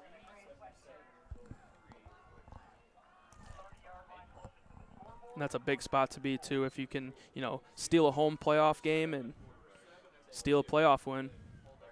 Now first and 10 from the 48. Sutter looking deep for Dawson Marby, and it's just past his reach at the 25-yard line. It would have almost been a guaranteed touchdown if you could have caught it in stride. Again, not a bad throw there from Bargan. You want to go for it all. You have no timeouts. And the deep ball is brought you some good things tonight, just a bit too far. Yeah, and that one was first and 10, so you can afford to take that shot and miss. It's only second and 10 now. Not much time came off the clock. Still working with 52 seconds, so I think it was a timely shot right there. And Dunlap will receive to start the second half, so maybe they feel like they can maybe take a gamble a little bit, just as long as it doesn't result in a Metamora touchdown somehow. Got to be careful. Want to keep it in your possession, but chance to maybe roll the dice here. We'll see if Bargan will try and go deep again. 2 wide receivers at the top of your screen. Instead, they'll hand off to Oldham, who's across midfield, but a nice tackle there by the Metamora defense. Cam Nickel on the tackle, so that'll keep the clock moving and make it 3rd and long for Dunlap at Metamora 49. And I think, the Dunlap's going to be carefully kind of moving the ball right here. Clock rolling down. They'll probably try and go deep here. They will. It's Sutter looking deep. That one not out of bounds near the 25. He's looking for Munoz. So now 4th down. If you're Dunlap, you either got to go for it all like they have, or you try and go for a shorter completion and then hurry up to the line for a quick spike. I think the better decision right here is to punt it with 4th down. You definitely don't want to give the Redbirds the ball at midfield. Especially with 3 timeouts as well. Not a bad call as either. Make them go down the field and earn it if they're going to put up points. But, you're confident sending out your defense for the Eagles because they've, made play time after time. And they had some, big ones kind of let go because of poor tackling. But for the most part, they've been a solid unit. They certainly have, as Munoz will punt it away. Stepping at the 38, runs up, and this is a beauty. That one takes a bounce at the 10. Can they get to it and down it before it reaches the end zone? Oh, my word. You can't have a better punt than Gabe Munoz just did. Down at the 1. Now Metamora has to try to avoid a safety with 10 seconds to go. We want to talk about Munoz being the offensive and defensive playmaker. How about the special teamers with the punter? Just a beautiful punt right there. It is unbelievable. It took a perfect bounce at the 10 and just checked up right on time. If you was a golfer, that'd be like, hit a nice 7-iron that spins right back about an inch from the hole or so. And my word, Gabe Munoz can just really do it all. So many playmakers on this Dunlap team, but I think he's undoubtedly the one that's emerged the most, as you mentioned, because he's been able to do it in so many ways. Now if you're Metamora, I think you just try and maybe just fall forward and go into the half. Yeah, look for the tush push right here. You have no room to take the knee, so you have to kind of just lunge forward. It'll be a heavy set, and they do lunge forward for about 2 yards or so, and that should be the end of the first quarter, or first half, I should say. And what a first half it was. Dunlap 21, Metamora 20. Teams have alternated touchdowns all night long. Big plays on the ground and through the air. Oh, and this is shaping up to be a dandy in half number 2. It's been fun to watch. Just the back-and-forth battle, the strategy between both these teams, the relentless effort, and just playmaking abilities. It's been fun to watch, and I think we're set up for a huge second half. Recapping the first half quick, it started with Jackson Oldham, a 1-yard touchdown run after a Max Sutter interception. Then Nick Rhodes had 2 touchdowns, the latter of which being a 70-yard scamper. Kendall Netters on the very next play for Dunlap ran 65 yards to the house to make it 14-all. Then Jadon Cranford had a big touchdown run. Metamora took the lead. And then Dunlap had that long 6.5-minute drive that ended with a touchdown on 4th down to Gabe Munoz. And that's where things stand after the first half of action in a battle for seeding and third place in the Mid-Illini Conference. We'll step aside here on CIProud.com, and we'll come back. We'll be talking some playoff scenarios for Dunlap and Metamora. Don't go anywhere. You're going to want to know what scores to watch for around the area. We'll be back here on the WMBD Game of the Week. What do you want in a used car? Take your choice during Upfring's Used Car Super Sale. How about great gas mileage? Local trade-ins. A certified warranty. The deals are everywhere at every Upfring Auto Group dealer. Upfring, serving you since 1982. The Fox has become known for some of the best British and American pub fare around. And for you craft beer lovers, we have 25 ever-changing draft handles. Whether it's lagers, IPAs, stouts, or ciders, the Fox has something for everyone. Join us at the Fox Pub in North Peoria.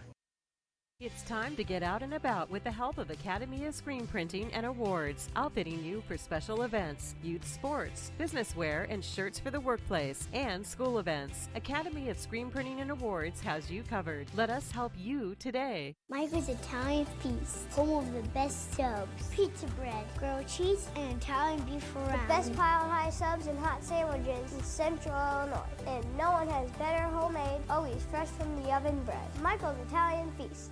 Sam Lehman Morton, the #1 Ram truck dealer in the Midwest with over 100 Rams in stock and coming. During our Ram Power Day sales event, take $11,000 off brand new Ram Bighorns or finance for 2.9%. And shop during our Jeep Adventure Days to save with $8,500 off MSRP on a brand new Jeep Grand Cherokee L. Plus, take $4,000 off hard-to-find brand new V8 Dodge Chargers. It's the last year of production. Only at Sam Lehman Morton. What's up, guys? Jonathan Michael with Clutch Sports Media here. It is the final week of the regular season before the playoffs, and obviously the brackets are going to be coming out soon. Tomorrow evening is when they'll be revealed. Obviously, as a lot of you probably know, both Dunlap and Metamora will be making the playoffs. They both have 6 wins, so they have clinched a playoff berth. It really is for both these teams. I think that's kind of the expectation just about every year at this point. So congrats to both the Eagles and the Redbirds for another year making the playoffs. We're going to talk a little bit about where they might be in the playoffs. Now, as some of you may have seen, I've released bracket projections for all 8 classes across the IHSA for the last 2 weeks. Came out with original ones before last week's games and then updated them. Some changes before this week's games as well. So we'll get into it here. We'll start with Metamora, the hosts. I think they're pretty comfortably going to be in Class 5A. Obviously, the IHSA, their method of determining what brackets and who's all where. For classes, you don't really know what class you're going to be in until the end of the regular season.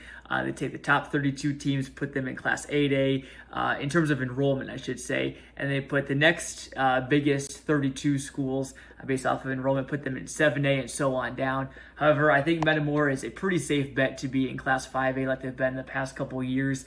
So right now, I have Metamora as an 11 seed in the South bracket.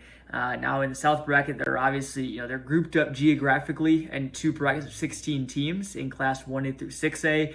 Metamora in Class 5A, with so many teams from the Chicago area. Even though we're in Central Illinois, they're going to be in the southern portion of the bracket, I think, pretty comfortably. So right now I have them as the 11 seed. Now that would be if they lost this game. Currently, obviously, at 6-2. A number to watch out for is their playoff points or opponents' wins. That's, long story short, it's just the amount of wins that all of your 9 opponents have combined throughout the regular season. And it's used as a tiebreaker between teams with the same record that are in the same bracket and everything. So they have 34 opponents' wins right now. Which is, probably a pretty, average number, not too high, not too low, or whatever. So let's talk about if they win. If Metamora were to win this game instead of lose, that put them at 7-2 with 34 opponents' wins. And I think that would put them closer, to maybe a 7 or an 8 seed. So, like we talked about earlier in the broadcast, if Metamora can win, the chances that they host at Malone Field in the first round increase significantly. Not guaranteed, but it's certainly looking like that could be the case. Some schools in front of Metamora that even if, maybe Metamora loses or if they win, they could pass up in the seeding. I currently have Sacred Heart Griffin as the 10 seed. I have them projected to finish 6-3 with 39 opponents' wins. However, they're playing the number 1 team in Class 4 right tonight in Rochester. So I think there's probably a pretty good chance that they lose that game.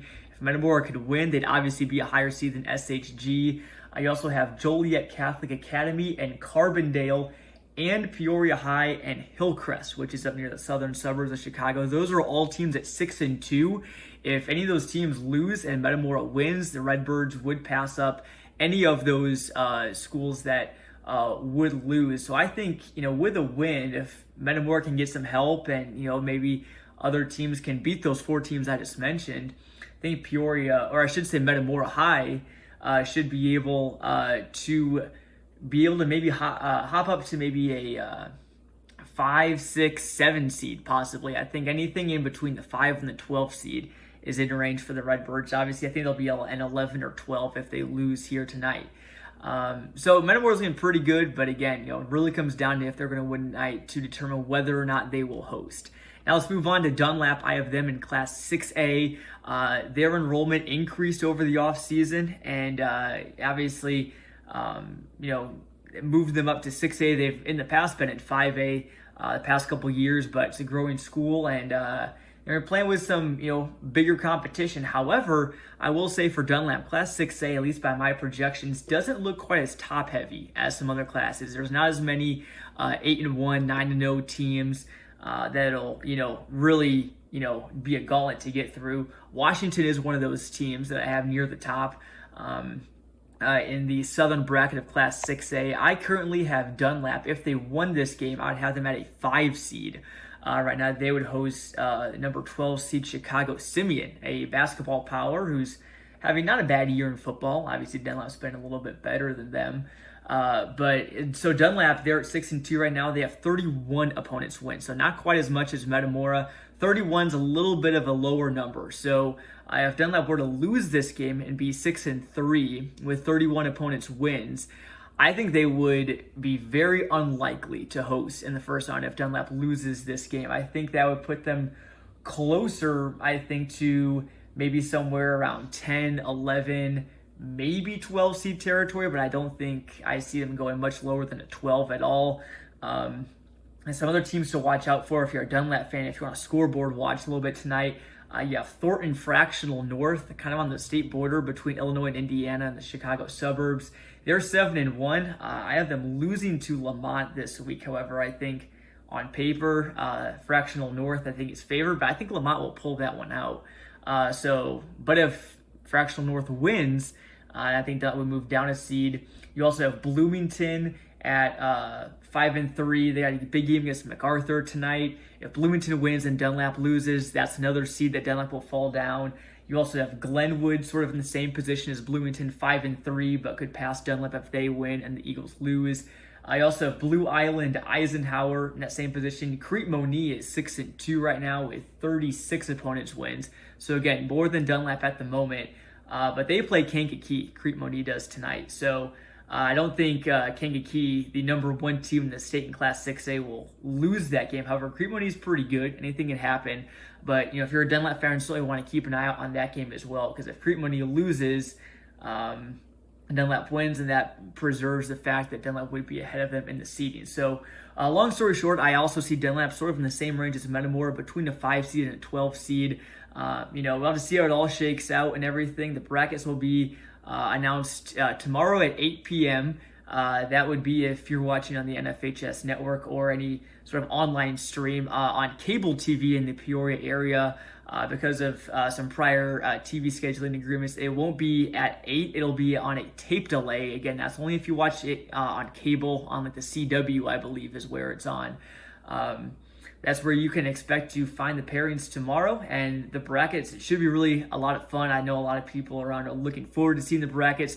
We are as well, and we hope to be covering both of these teams as much as possible during their playoff runs. Lots of other teams around the area I think are looking good this year. So it's been a great year of high school football around Peoria, but we're just getting started. The second season, the postseason, will start soon. So that's my little postseason wrap-up, scenario preview, whatever you want to call it.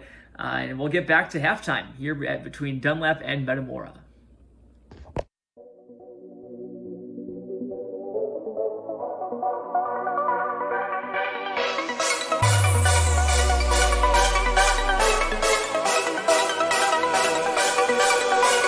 Central Illinois, we're going to overtime.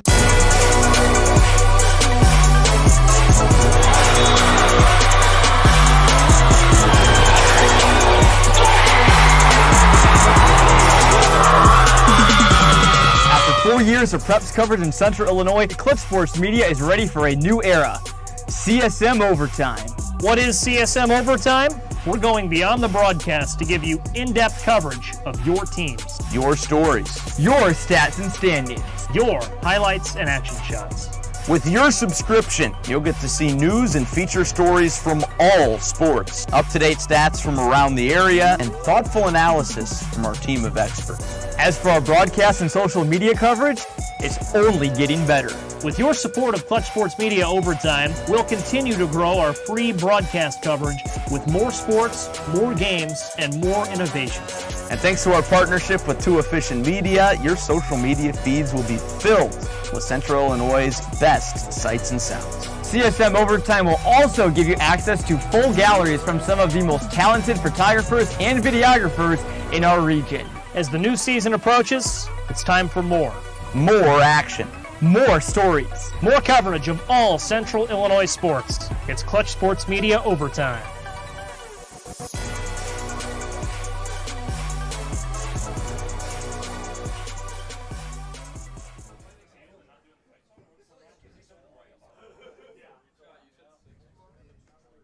And welcome back to Metamora, where it's halftime of Dunlap and Metamora.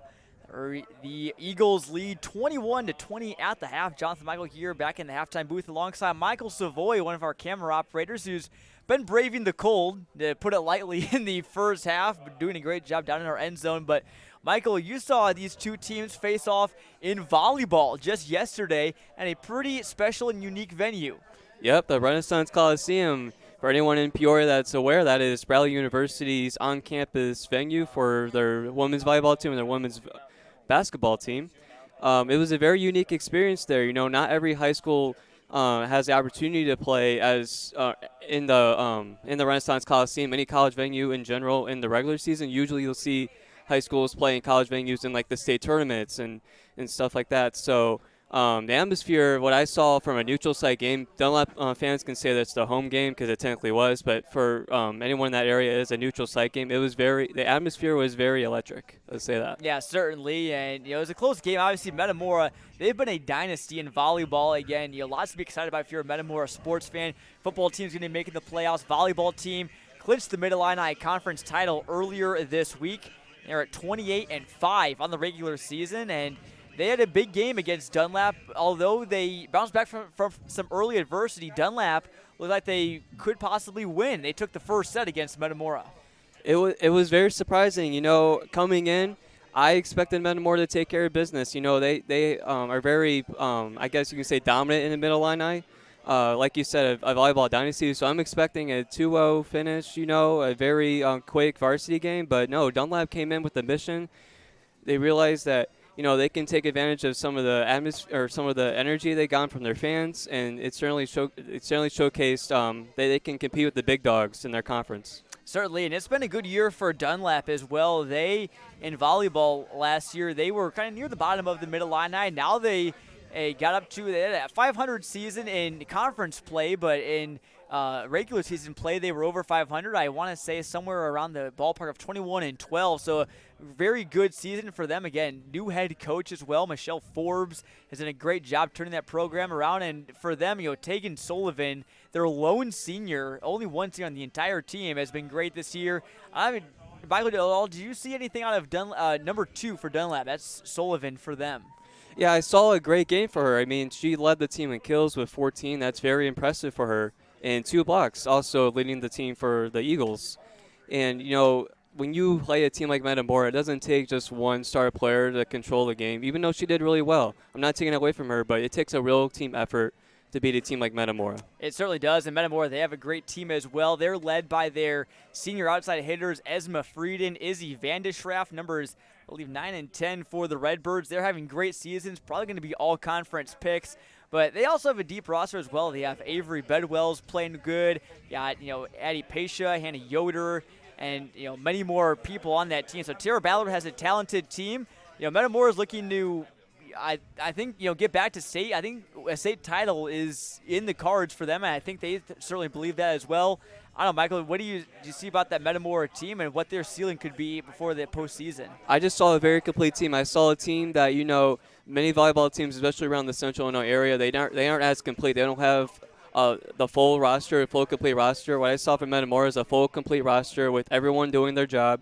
And when everyone does their job, I saw it not necessarily in the first set, but in the second set and the third set.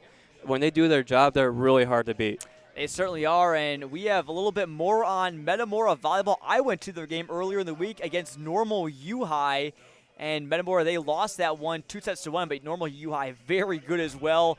Them and Metamora are two of the top 3 ranked teams in the state in Class 3 according to Max Preps. Now, you can say what you want about Max Preps rankings. I will admit that they're not the most accurate. They're algorithm-based, but, it still provides a decent picture. Both those teams very good. Went to their game and wrote a little something on CSM Overtime about what both teams are looking forward to, and also a recap of their match on Monday, which U-High won, and their match on Saturday, which Metamora won. So two of the best teams in the state played twice in the span of less than 60 hours. Talked with Normal U-High head coach Mike Bullheis and Metamora head coach Tara Ballard as well. Both those teams are looking great heading into the postseason. Again, you can read that on CSM Overtime, where you can get access to all of our news and feature stories, nightly roundups, feature stories that take kind of in-depth about some of the most successful, newsworthy programs and teams and players around the area. And we also have CSM Pick'em. It's always fun. We pick winners of all the high school football games around the area, and much, much more photo galleries as well. Should have one for tonight's game on there. So subscribe today, $8.49 monthly. Get a little bit of a discount if you go the yearly price. It's cheaper than Netflix, and I think it's, at least for me, I'm on CSM Overtime a lot more than I am Netflix. So local coverage 24/7, and we have a large team of contributors doing everything they can to keep that going and put out great content. Again, going beyond the broadcast this year. Michael, thanks for joining me in the booth. No problem. Yeah. Metamora and Dunlap taking the field again. We'll tell us to do a quick break and come back with the second half live on CIProud.com. The deals are everywhere during Upring's Used Car Super Sale. Local 649 is looking for the next generation of apprentices. Between our commitment to safety and detail and state-of-the-art training facility, you will find more than just a career, but a family, creating legacies since 1890. Mushanti Heating and Cooling specializes in commercial and residential heating and cooling services. We're a Tempstar dealer, but service all makes and models with products that always provide you the best solutions. Give your local experts a call at Mushanti Heating and Cooling. Family banking from a name you trust. Hometown Community Banks. For over 6 decades, we've been here right where you needed us. High-quality banking services delivered by caring professionals. People just like you who live and love Central Illinois. It's a history we're proud of, and one we'll continue to offer to every person who walks through our doors. When you bank in your hometown, your money stays in your hometown. Hometown Community Banks, divisions of Morton Community Bank. Look for the clock tower and you'll know we have time for you. At Bob Grimm Chevrolet in Morton, we're excited about the all-new tracks, and they're selling as fast as they arrive. Just listen to Lee. I looked everywhere for my 2024 Chevy Trax. I'm from Indiana, and I drove right over to buy it. Such a smooth and simple process. That's the Bob Grimm way. And welcome back to Metamora, getting set for the second half of action. Jonathan Michael here in the booth for you on Clutch Sports Media, alongside my counterpart, Owen Dimfel. Owen, getting our set already to start the second half, but what are some quick keys for the second half for both teams? Quick keys, Dunlap keep the momentum. They had the long touchdown drive, and then they followed it up with the defensive stop, and now they're getting the kickoff, so they want to keep that momentum. As Drew Thiel is lit up at the 27. Great tackle, I believe, for Metamora. That was number 10 for them. Is that Nick Rhodes? Oh, that was Will Mishler, excuse me. Mishler's number 18, but his jersey's folded, so I didn't see the crossbar on the 8, so to say. I don't know if that's the proper term for it, but Will Mishler, special teams tackle for Metamora, to keep Dunlap at the 27.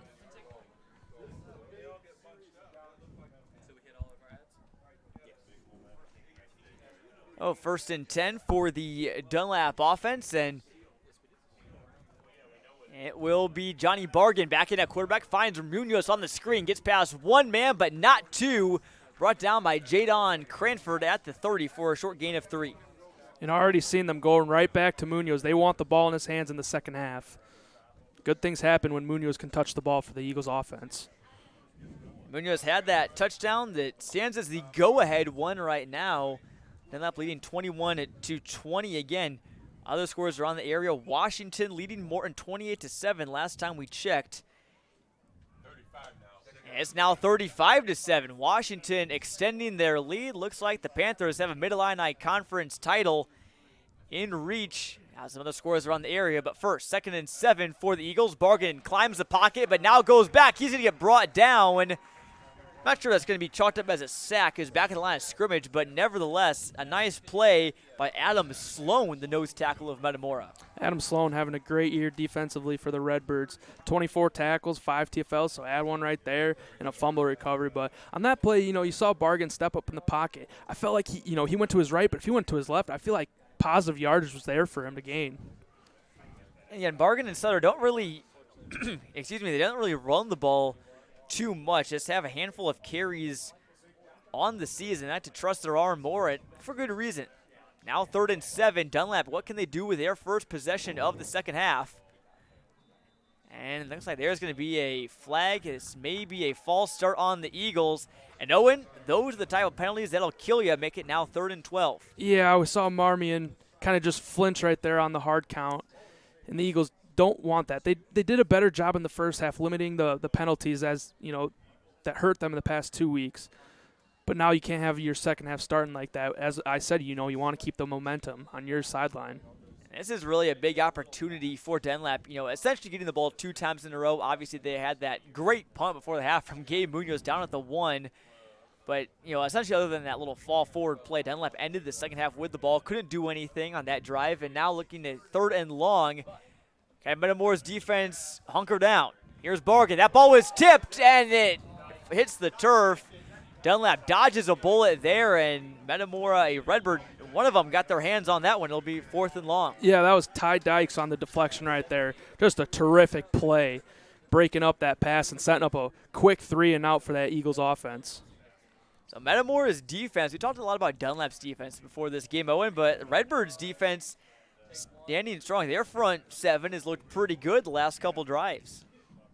Yeah, that front 7, including Begole, Sloan, Dykes.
And we're back here in Metamora. Apologies for the technical difficulties. We're all good to go now. Again, good news is you didn't really miss much. Just a pickup of 3 on the first play of the drive for Metamora. I didn't really quite see what it was. Let's take a look at Metamora. What keys do you have for them, Owen, here in the second half? Yeah, what I want to see from the Redbirds is to keep running the ball. They've had success with it, the long touchdown run. So you want to keep forcing the ball to Cranford, Kyle, and Rhodes. 3rd and 6 now. They will give it to Cranford. He's met initially by Oldham, but he bounces off a tackle. Dunlap struggled to wrap up all night, but they do so before he gets to the sticks. Eventually, that was Weeks and number 33 for them getting in there on the stop. Adam Moe, the defensive lineman, bringing them down. So now 4th and 7 from, actually 4th and 2 now from the 44. And a decision. Metamora is going to go for it. And this is a big play right here. Definitely keying up on the run if you're the front 7 of the Eagles defense. Big play here for Dunlap, and both the tight ends, Vasquez and Bagol, go in motion. They hand off to Evan Kyle. No, it's Rhodes on the trickery, and he's finally brought down by Marmion. Not before he gets the first down. Rhodes, and he can just fake the handoff so well, and he came down awkwardly. He's going to have to head to the sideline. And oh, boy, he went down a little bit awkwardly. He was able to walk off, but he's tripped up, and now it looks like Steven Petrie now in at quarterback for Metamora. Yeah, he did a good job on the keeper right there, selling the fake and keeping himself and picking up a crucial first down to keep the drive alive for the Redbirds. Rhodes may have twisted his ankle at the end of that. Direct snap to Petrie, brought down immediately by Moe. Pickup of maybe 1. As that was Dykes that went down there. He's helped back up as they work on Rhodes on the sideline, but how about, we talk about the epitome of versatility being Max Sutter. Steven Petrie can do it all as well. He's a running back. Now he's getting snaps at quarterback. Plays a little bit of safety and also their punter as well. I have to wonder how much Metamora's going to keep it on the ground now with Petrie in it. Yeah, it's really going to tell the confidence they have in him throwing the ball. Well, we're going to see here. Petrie is going deep for Schaffer, and that one out of his reach. So 3rd and 9 now is Petrie now heads back to the sideline. Looks like Rhodes is coming back in the game for Metamora, so it's worked on shortly on the sidelines, and now he's back in, so good to see the Metamora quarterback healthy. He's been a fun player to watch in this one. Oh, you definitely want him to continue in this game because he's just been excellent. 3rd and 9, big play here for the Dunlap defense about midway through the 3rd quarter. Man in motion is Avery Grebner, back from an injury. Rhodes on the screen and has batted away. I think that was either Moe or McCassin. Moe said it was off my helmet, and I'll make it 4th down. Boy, the senior defensive tackle has made 3 big plays in a row on this drive. He knows his senior season, it's coming winding down. They're still in the playoffs, but he definitely, this is a now or never kind of moment where he wants to make plays out there for his teammates. Moe has really played well the last couple games. He has had 5 tackles each in the last 2 games. That's 10 of his 23 on the entire season. 4th and 9 from Metamora. They're going for it. 2 wide receivers. Schaffer at the bottom of your screen and Bidney on top. Rhodes is looking Schaffer's direction and is complete. Schaffer and the basketball player boxes out Munoz and Mueller, and that will be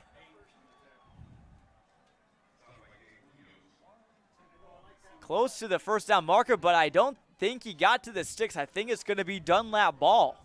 No, and I think the one thing you really want your receiver to do right there on that route is, finish it to the sticks. Obviously not entirely sure what the play call was, but hard to believe you have your wide receiver kind of just going short of the down marker on 4th down. He was just a bit short. Tackle at the 27. My initial reaction when I saw Rhodes throw that ball is that Schaffer was beyond the line to gain, but he had to come back to the ball and then got wrapped up. Big tackle by Mueller coming in to finish that one off. Now it's Sutter. He's going to keep this one and plow forward, but still going to be a backwards rush attempt, a loss of 1. And it looks like that was Dykes in there again for Metamora. And, John, in the first half, it was just fireworks across the board for both teams. A lot of points being scored. Could we see more like some defensive battles here in the second half to close out this game? So far, we've seen that on both drives for both teams. Yeah, both defenses are really locking in. I think we've seen a little bit of sloppiness occasionally from both teams on offense, but you're obviously not going to get big plays every single time you touch the ball.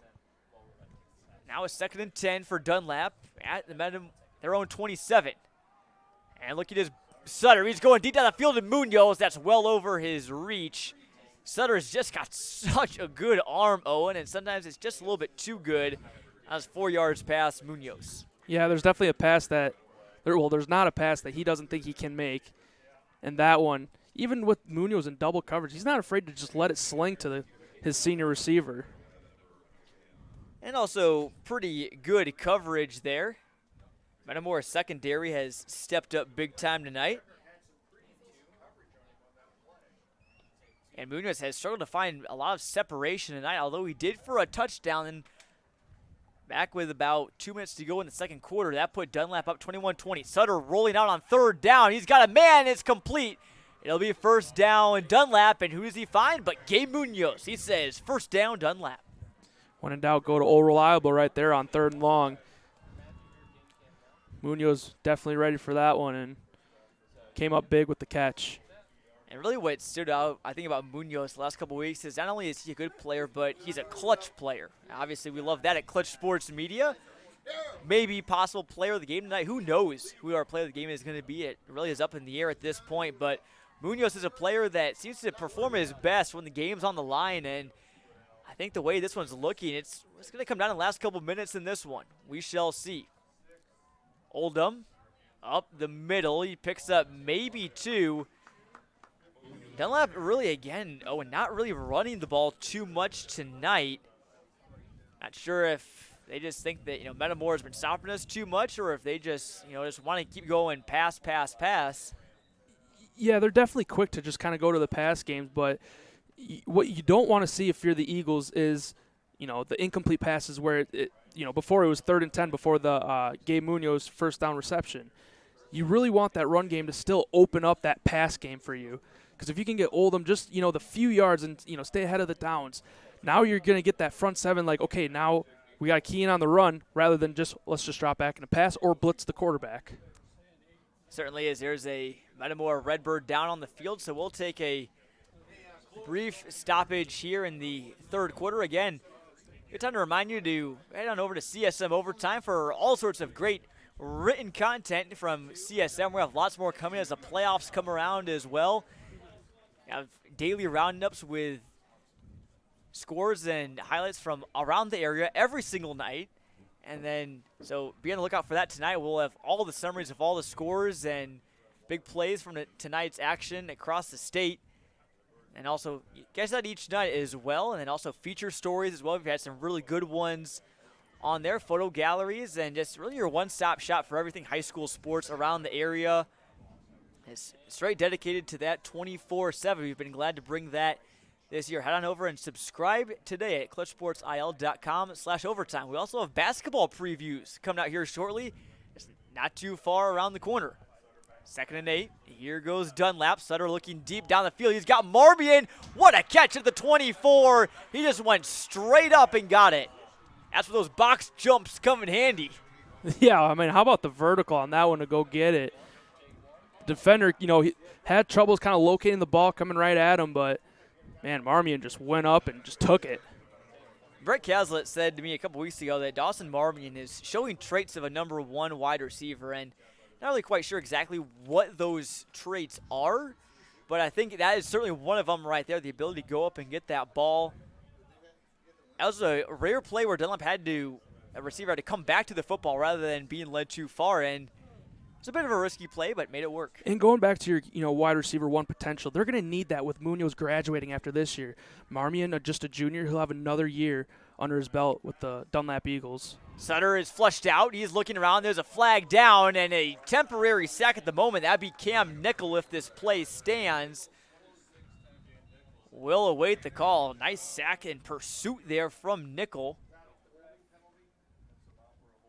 This is likely going to be a hold.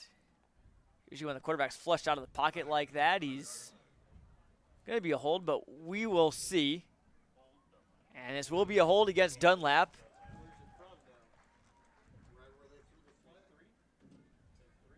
And we'll see if Metamora either accepts or declines this one. Again, you could take the yards and make it 2nd and long, or you could make it 1st and a little bit longer, but have it be 1st down. I don't know, Owen, what would you do here? You got the sack right there. I'd just decline it and take, the yardage from that sack. 2nd and long, you remove the down from them.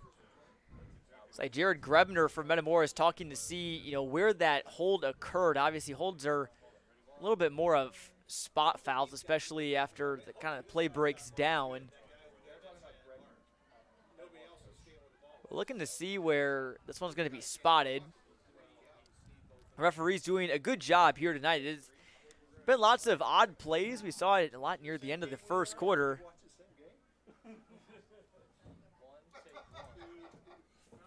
I'll make it first down. And Metamora will decline the penalty. So, Owen, yes, they do take the yardage. And we'll make it second and about 15 or 16. Yeah, I definitely like declining the call right there. And especially once you get the sack, it goes for the player. So definitely just going to add it to his box score too. Should say first down and 16 as Pitt's the man in motion.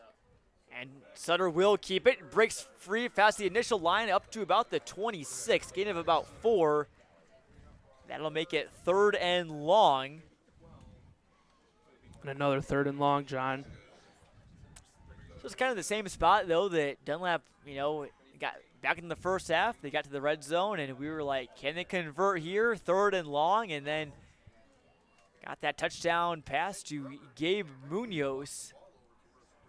Gotta watch where number 8 in white is. He's currently at the bottom of your screen with Marmion to his left in the slot. Should say he's more in the middle of your screen. As get a look at that right now. Dunlap having some trouble getting the play in, and they're going to take a timeout with just 2 seconds left on the play clock. They weren't even close to snapping that ball. And so Dunlap will take a Fox Pobe timeout.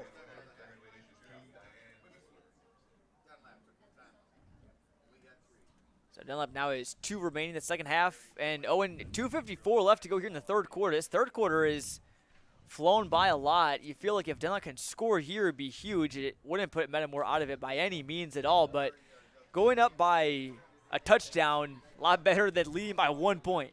Oh, yeah, a score here could go a long way. And looking at a 3rd and 12 right here, definitely want to go to your third down man that you saw way down earlier on the field with Gabe Munoz. So if you're the Redbirds defense, you got to spot number 8 on the field and see where he's going.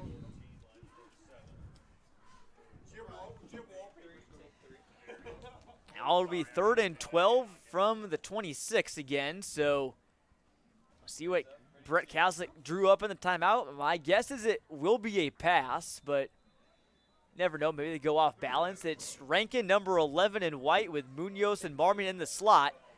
But Sutter rolls out. He's looking left, and that pass is picked off, I believe, by Metamora.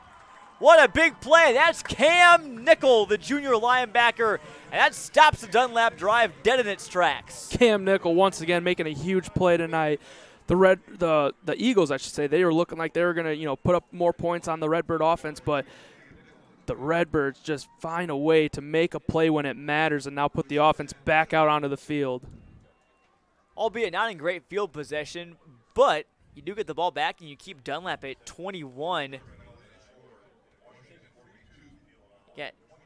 Right now, obviously, I think in Metamora you look back and maybe wonder if we kicked a PAT or went for 2 again. Don't know if the score is going to hold or not, but if it did, that Dunlap stop on one of Metamora's, actually last 2 Metamora touchdowns on the 2-point conversions have come up big.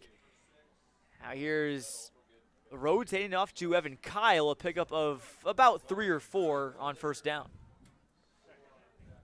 And I'm really interested to see what these running backs in Kyle and Cranford can do on this drive. Can they lead this team down the field?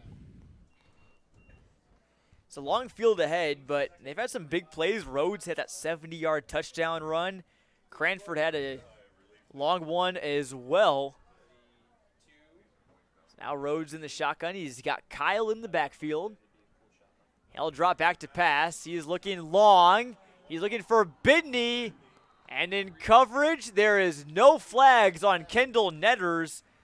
Another physical play there, but Netters stayed away just enough to make it third down. Yeah, a lot of hand fighting right there, but just let the players play on that one.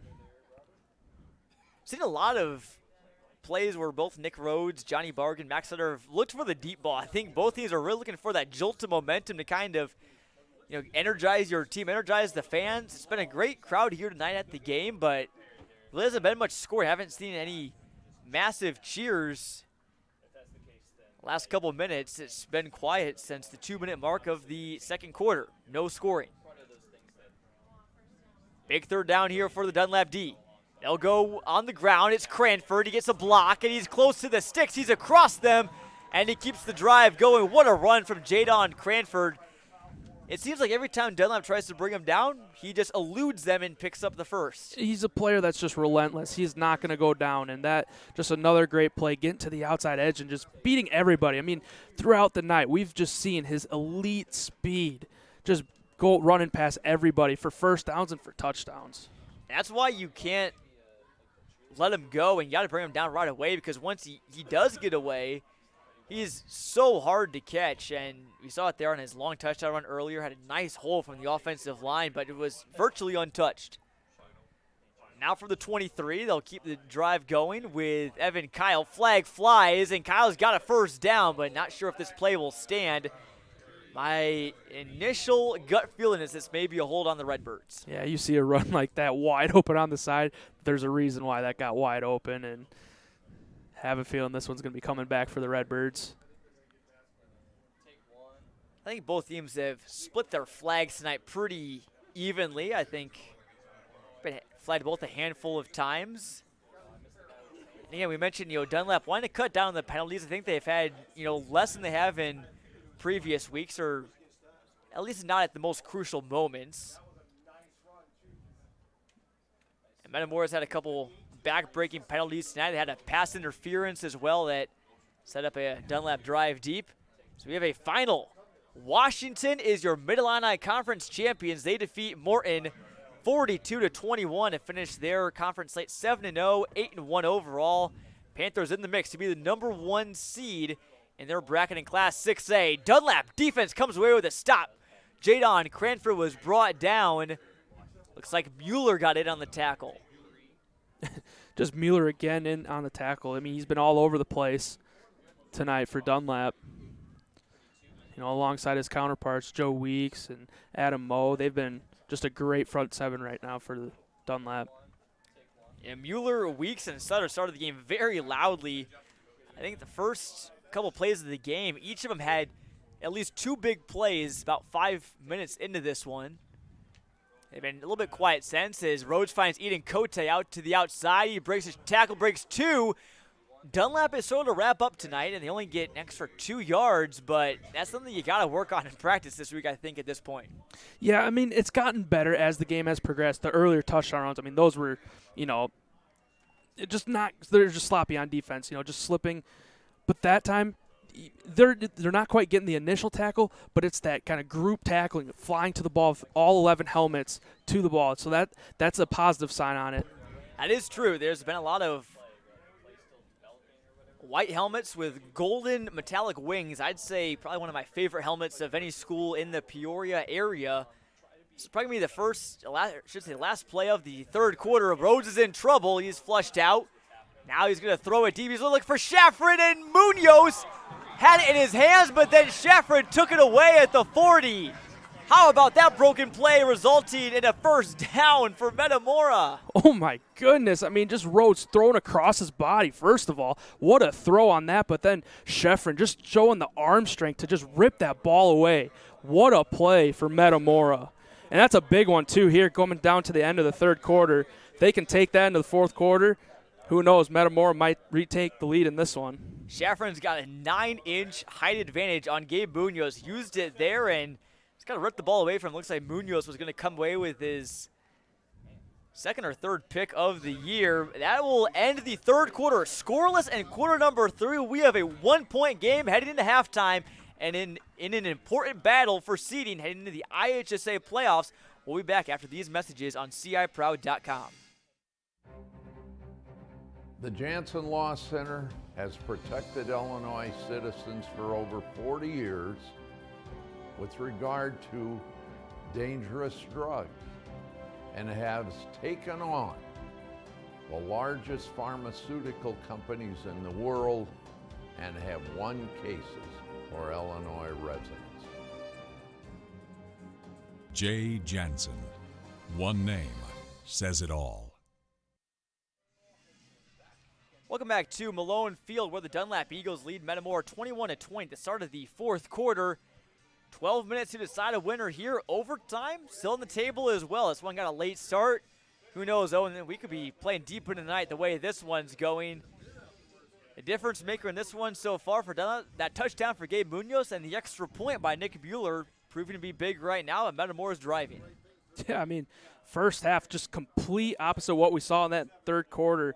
Offensive explosions, but defense really stood out in the third quarter. First and 10 from their own 39. They'll give to Cranford. He breaks right. He's got some room to run. He's got a block. He's got Munoz to beat. He knocks him down at the 33. A 28-yard gain for Jadon Cranford, and that'll get the Metamora faithful riled up. And that's back-to-back great plays for the Redbirds. You go back to the end of the third quarter with Shaffron making that huge catch, and now you got Cranford running wild down the sideline. This could be a huge drive for the Redbirds.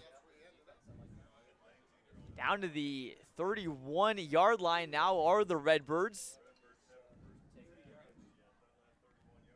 This is really crunch time for both these teams. The possibility of hosting a playoff game at stake in the first round. Here's Cranford again. Patient with his run, moves up ahead, shimmies to the 26, a pickup of about 5 before he is brought down by Sutter, and it looks like Oldham as well. And you said it, John, the patience of that run right there. That was just impressive, especially seeing it from a sophomore tailback, just waiting for that hole to just open up, and, boy, he's got the speed to just burst right through it. 2nd and 5 now from the 26. Two wide receivers, Shaffron at the top, Bidney on the bottom, and Kyle in the backfield. And Rhodes will keep it. Dunlap, though, is ready for it this time. Sutter was the first one there. We see Metamora run that play a lot tonight again. Rhodes, the hard sell to Kyle, and keeps it. Yeah, that play, like you said, it's been ran multiple times. It's had its successes and failures, too. But that time, another stop by the front 7, and another third down, so this is a crucial point right here.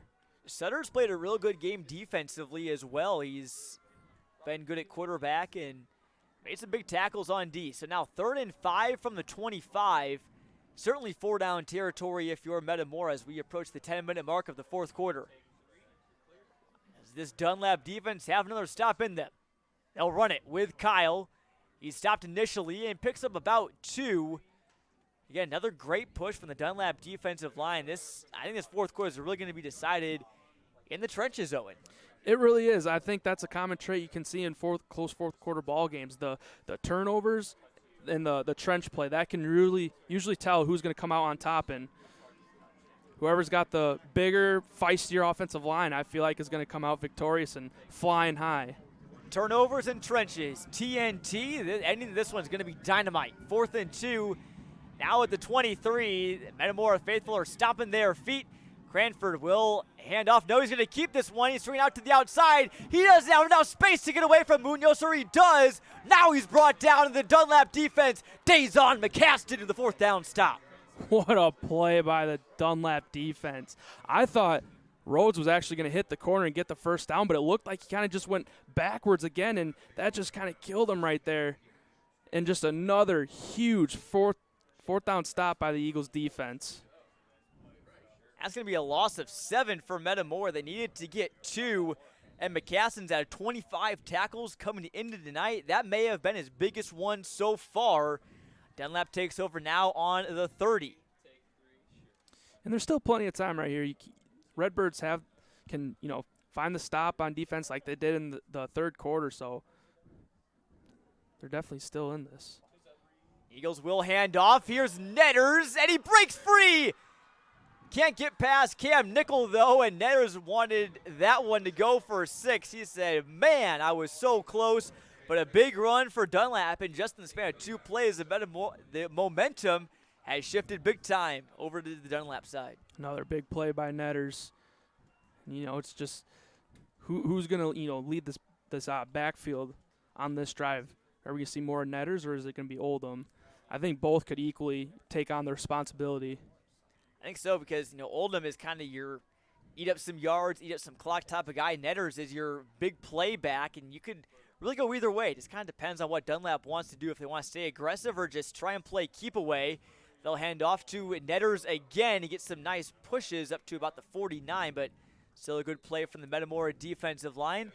And Wes McNeil in on the stop for Metamora.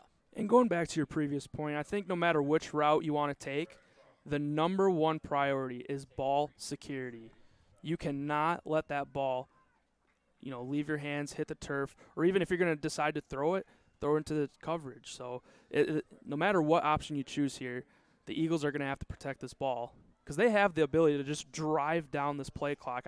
They've done well with it tonight, but this time is where it's going to really matter. Eagles are bleeding some play clock. It's now down to 8. They should be able to get this one off in time. Now under 8 minutes to go in the fourth quarter. Bargain looking for it all, and there's no one home. Thankfully, there was some miscommunication. Otherwise, that may have been picked off if I believe that was Grebner able to get over there. Yeah, you got to wonder if one of the receivers might have ran the wrong route or just Bargain saw something that wasn't there.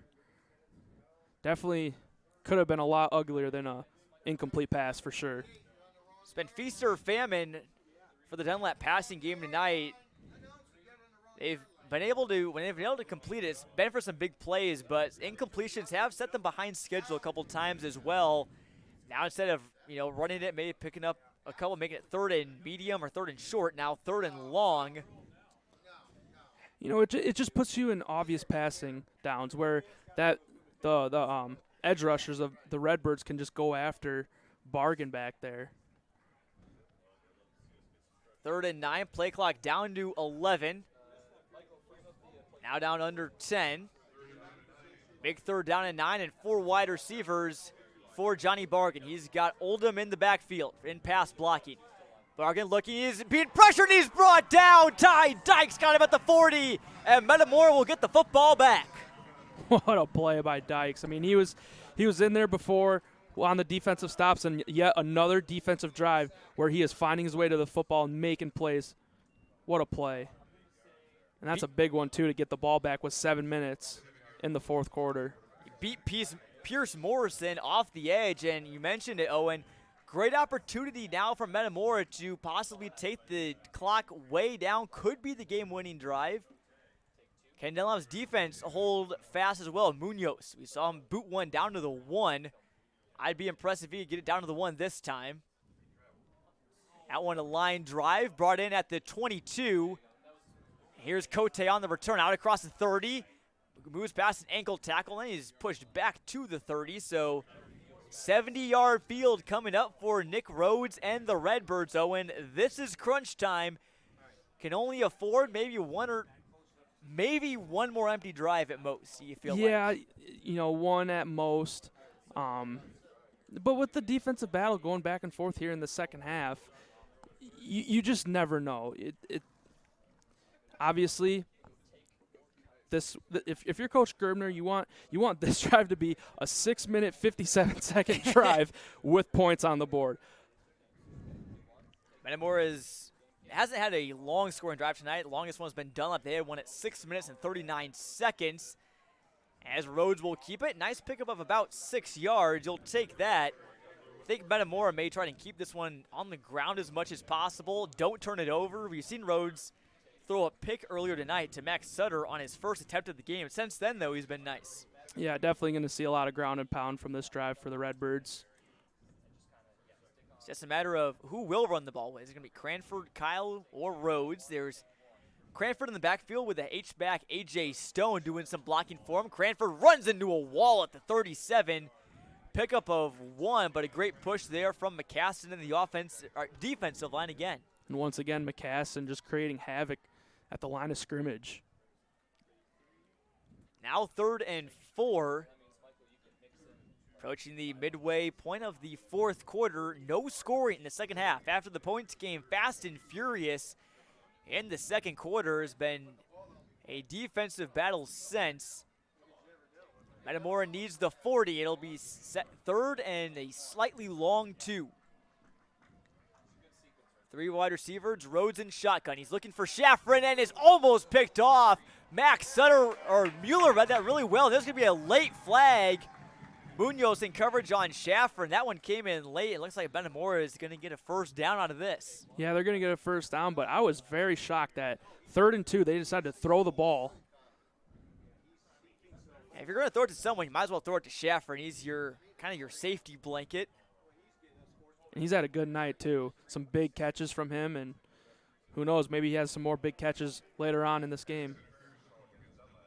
Pass interference on Dunlap, but that ball was almost intercepted, Owen, by Nick Mueller. Read that pass like a book. It was just maybe an inch or two too tall for the 6-foot senior linebacker, and now this will be a 15-yard penalty. It'll be Metamora ball in Dunlap territory. That's just like kind of big chunky yards right there from the penalty. And a big thing right here is that they just crossed the 50 and now entering Eagle territory. You want a silver line for Dunlap. It moves it quick. Oh, the ball is out. Metamora is going to fall on it. Only going to lose about 1 or 2. That was Jadon Cranford who picked it up right away, so good awareness there. I think there was just a little issue on the handoff, and Cranford realized it right away. It's kind of a wasted play, though, for Metamora. Yeah, great instincts to just fall on it right away. Don't know if maybe if he just took his eyes off the ball, that led to kind of the mishandle on that one, but boy, that could have been real bad for Metamora. Hey, we said turnovers in the trenches. So far, no turnovers, at least fumbles, interceptions-wise. There's been some turnovers on downs. Dunlap got a big stop. Dazon McCassin, a big TFL last time. Here's Cranford. He breaks free. He's got Munoz to beat him. Munoz is going to wrap him up short before he can enter the red zone. Looked like Cranford may break that one loose for a touchdown. Credit him, but also credit to Munoz. That heads-up play kind of stopped and anticipated the little cut there from Cranford to bring him down before he scored. Yeah, I was waiting for him to make the move and just high step his way into the end zone, but yeah, touchdown saving tackle right there. But this drive looking good so far for Metamora. Started at the 30-yard line with about 2.5 minutes ago. Metamora plays their cards right. They could leave not much time on the clock for the Eagles. They'll hand off here to Evan Kyle, who sidesteps. He's not really going much of anywhere. Another tackle looked like by McCastin, who's down for Dunlap. And that's certainly not a sight you want to see. Again, he had that 4th down stop on the last Metamora drive that stopped it and gave them the ball back. Yeah, it's going to be hard if Dunlap loses him for the rest of this one. It's just been a great playmaker for the Eagles. He certainly has, and it's worth noting, Pierce Morrison, who went down earlier in the first half for Dunlap, is back out in the field. So if McCassin is to go back to the sideline for a little bit and regroup and maybe work out whatever is ailing him right now, you do have Pierce Morrison still in. Haven't called his name as much tonight, but again, another defensive end that Brett Caslett is really high on. 4:11 to go here in the 4th quarter. Again, no scoring at all in the second half. And, you know, with this one, it's like you want to ask your defense one more time for another stop. They've been great so far tonight. They've done it in weeks past. But do they have one more in them right here to kind of bail them out? Yeah, the Dunlap defense has been bend, don't break. You can say that about both defenses in the second half. 2nd and 10 for the Redbirds. Rhodes drops back again, looking for Schafrin. Into the end zone, and he's batted away at the last second. Schafrin had it in his hands, and then it popped out. Not sure if he dropped it or Munoz broke it up. The way he's been playing, though, I think it's the latter. Great play for Dunlap, and they dodge a bullet on 2nd and 10. I thought for sure Schafrin was going to come down with that one and take the lead, but, man, last second just saw that ball kind of roll out. And now it's 3rd down for Metamora, and big play coming up. And you figure if you're Metamora, obviously 4-down territory, no question about it. But, with that being said, maybe don't try and get super greedy here. Maybe just try and pick up at least 7 or 8. Make it 4th and manageable. Who knows what they'll do. Rhodes drops back. He's being pressured. A little screen pass to Cranford. He blows past Munoz inside the 15, down to the 14. That should be a first down. Jadon Cranford, I think you want the ball in his hands if you're Jared Grebner and the Redbirds. Yeah, I mean, coming in tonight, only 4 catches on the receiving end. He's at 2 tonight so far, reaching half his season mark. And, yeah, you always want to get the ball to your playmakers, and Cranford, just a special player to watch with open space and the football in his hands. Yeah, it's so elusive, so tough to bring down. Munoz had him lined up, but you see Jadon Cranford in the open field. Good luck. Clock now under 4 minutes to go here in Malone Field in what's been a bitter Mid-Illini battle to close out the regular season. Both these teams will be making the playoffs for over the 30th time in their program history, as Metamora and Jared Grebner will call a timeout. He's not happy that he had to burn that one, so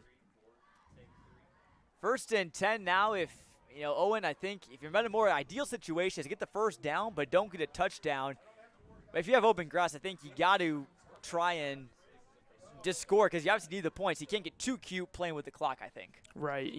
Obviously you'd like to chew some time off the clock, but regardless, you're down a point, you need the points. So whether that comes right away on this next play or, 2 minutes later in the game clock, you just need the points. And this timeout is brought to you by Fox Pub in Peoria. I want to thank them for their support of tonight's broadcast and all of our broadcasts all season long on the WMBD Game of the Week. We will be going somewhere in the playoffs. We don't know yet. We'll find out where the brackets are revealed tomorrow. Again, that'll be at 8 p.m. if you're watching live. However, in Peoria, if you're watching on the cable CW, it'll be shown on tape delay at 9. You can watch live at 8 p.m. on a variety of channels, though. We will be going some places in the playoffs, that's for sure. Maybe to see one of these teams. Here, handoff to Cranford, and big stop. Dazon McCaston back in the game and wreaking havoc as usual. Looks like he's good to go for the rest of this 3 minutes. Just a kid that wants to be out there. He's a fighter, and he's going to give it all tonight. McCaston is obviously not scored, but if Dunlap is able to hold on, you got to wonder, maybe make him the player of the game. He's had some really timely tackles tonight. Yeah, you're talking about player of the game. I feel like there's still a lot of players that are up for grabs on both teams. There's just been such great playmaking tonight and just a terrific high school football game to watch, especially week 9. It gets down to the end of the year. You want to see your best football played, and boy, they have really brought it tonight. 2nd and 11. Rhodes is looking to pass. He's in some trouble. He's going to roll out past the 15 and brought down. What a tackle from Max Sutter. Dunlap has struggled to wrap up all night tonight, but Max Sutter does so there and prevents Rhodes from scampering in for what would have been his 3rd rushing score of the night. And Sutter with another defensive play. He had the interception to start the game that led to the opening drive touchdown, and he's been making a lot of tackles tonight. So Dunlap, for don't know how many times tonight, has a big defensive play as Metamora is driving in the red zone. They've been great stonewalling them in the second half. 2 minutes now on the clock. I think you really can't allow a score here with the time left. 3rd and 10. And I don't know if that was a false start or and I think it will be an offsides on Dunlap. We'll see the call. This is going to be a big flag. And this is going to be an offsides on the Eagles, making it 3rd and 5 now. Ball inside the 10 for Dunlap. Yeah, it looks like the kind of motion got him right there. I was looking off to the corner of my eye, seeing the play clock go down, so I wonder if some of the players had that in mind, thinking that they were going to snap the ball quick, but the motion got him. I think that was McCaston who jumped off sides. He's a bit too eager to make another big play. I'll need to do so again on 3rd and 5. Crowd is getting loud. They hand off to Cranford, and he's brought down at the 8. Only a pickup of 1. Oh, wait, no! Rhodes still has it. Metamora is in for a touchdown. Oh, my word. The trickery got us in the booth, and Nick Rhodes is in for his 3rd touchdown of the night, and that could be the game winner. I mean, I don't know if it was much trickery. It was just a fumble on Cranford's part, but Rhodes, right place at the right time, picking it up and seeing the green grass and takes it to the end zone. A huge touchdown for the Redbirds with 1:27. You're right. That ball came out, and then Rhodes picked it up and went in. What a play from Metamora.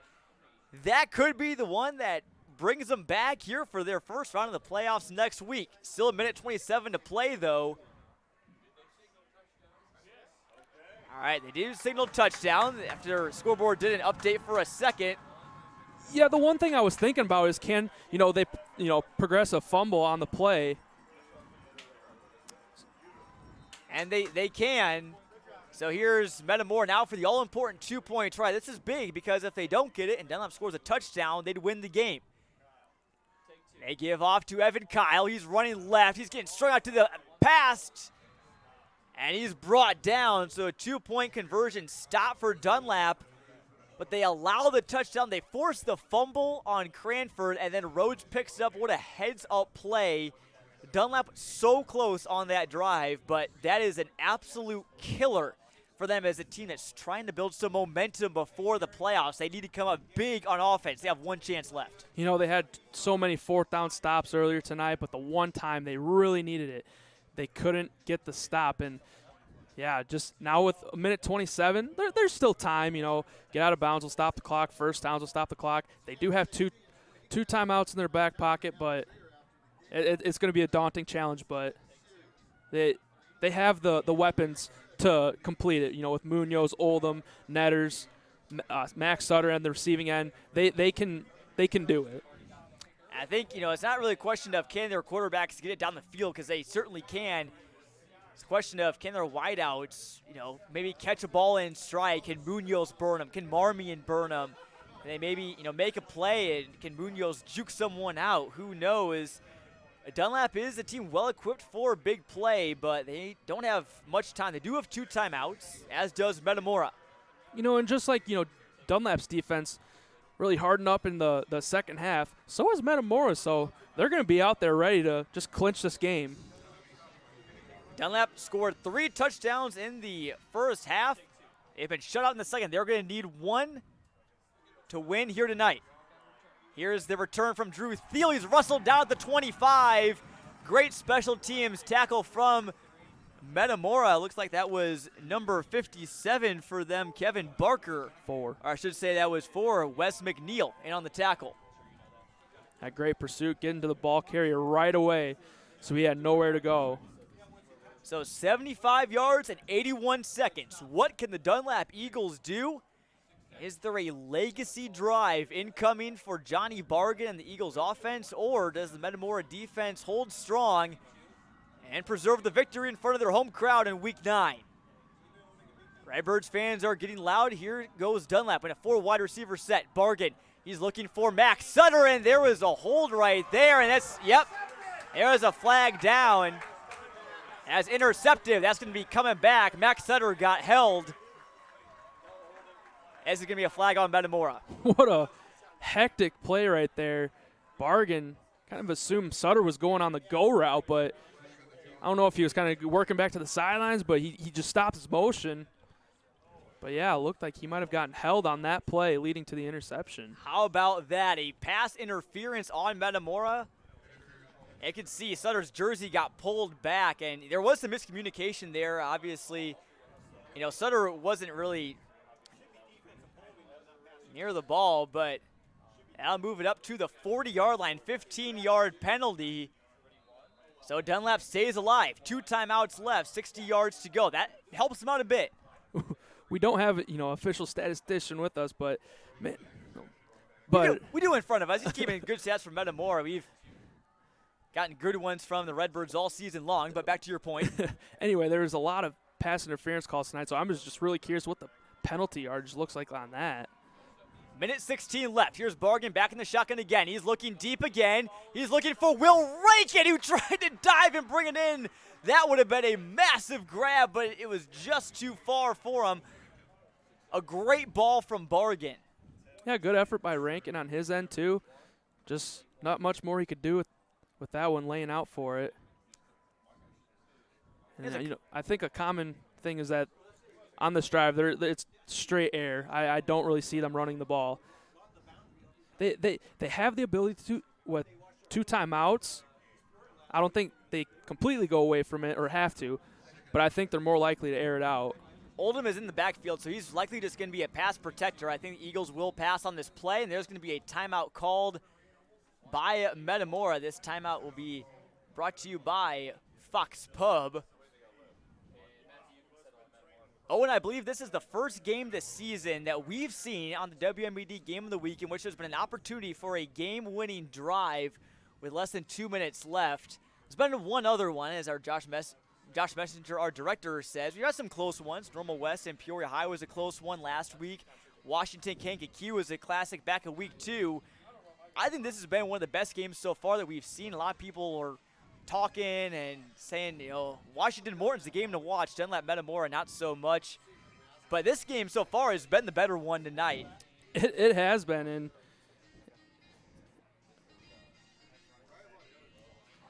it'll be 2nd and 10 for the Eagles. And again, you don't have to get all in one play for Dunlap.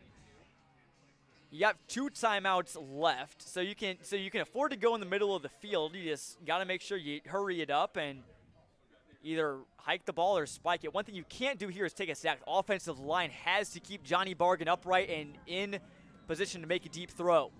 And that young line being tested right here. Certainly. 4 wide receivers. 2nd and 10. Bargan from the 40. He's looking. He advances in the pocket. He's going to go down. Only a loss of 1, but he's brought down there.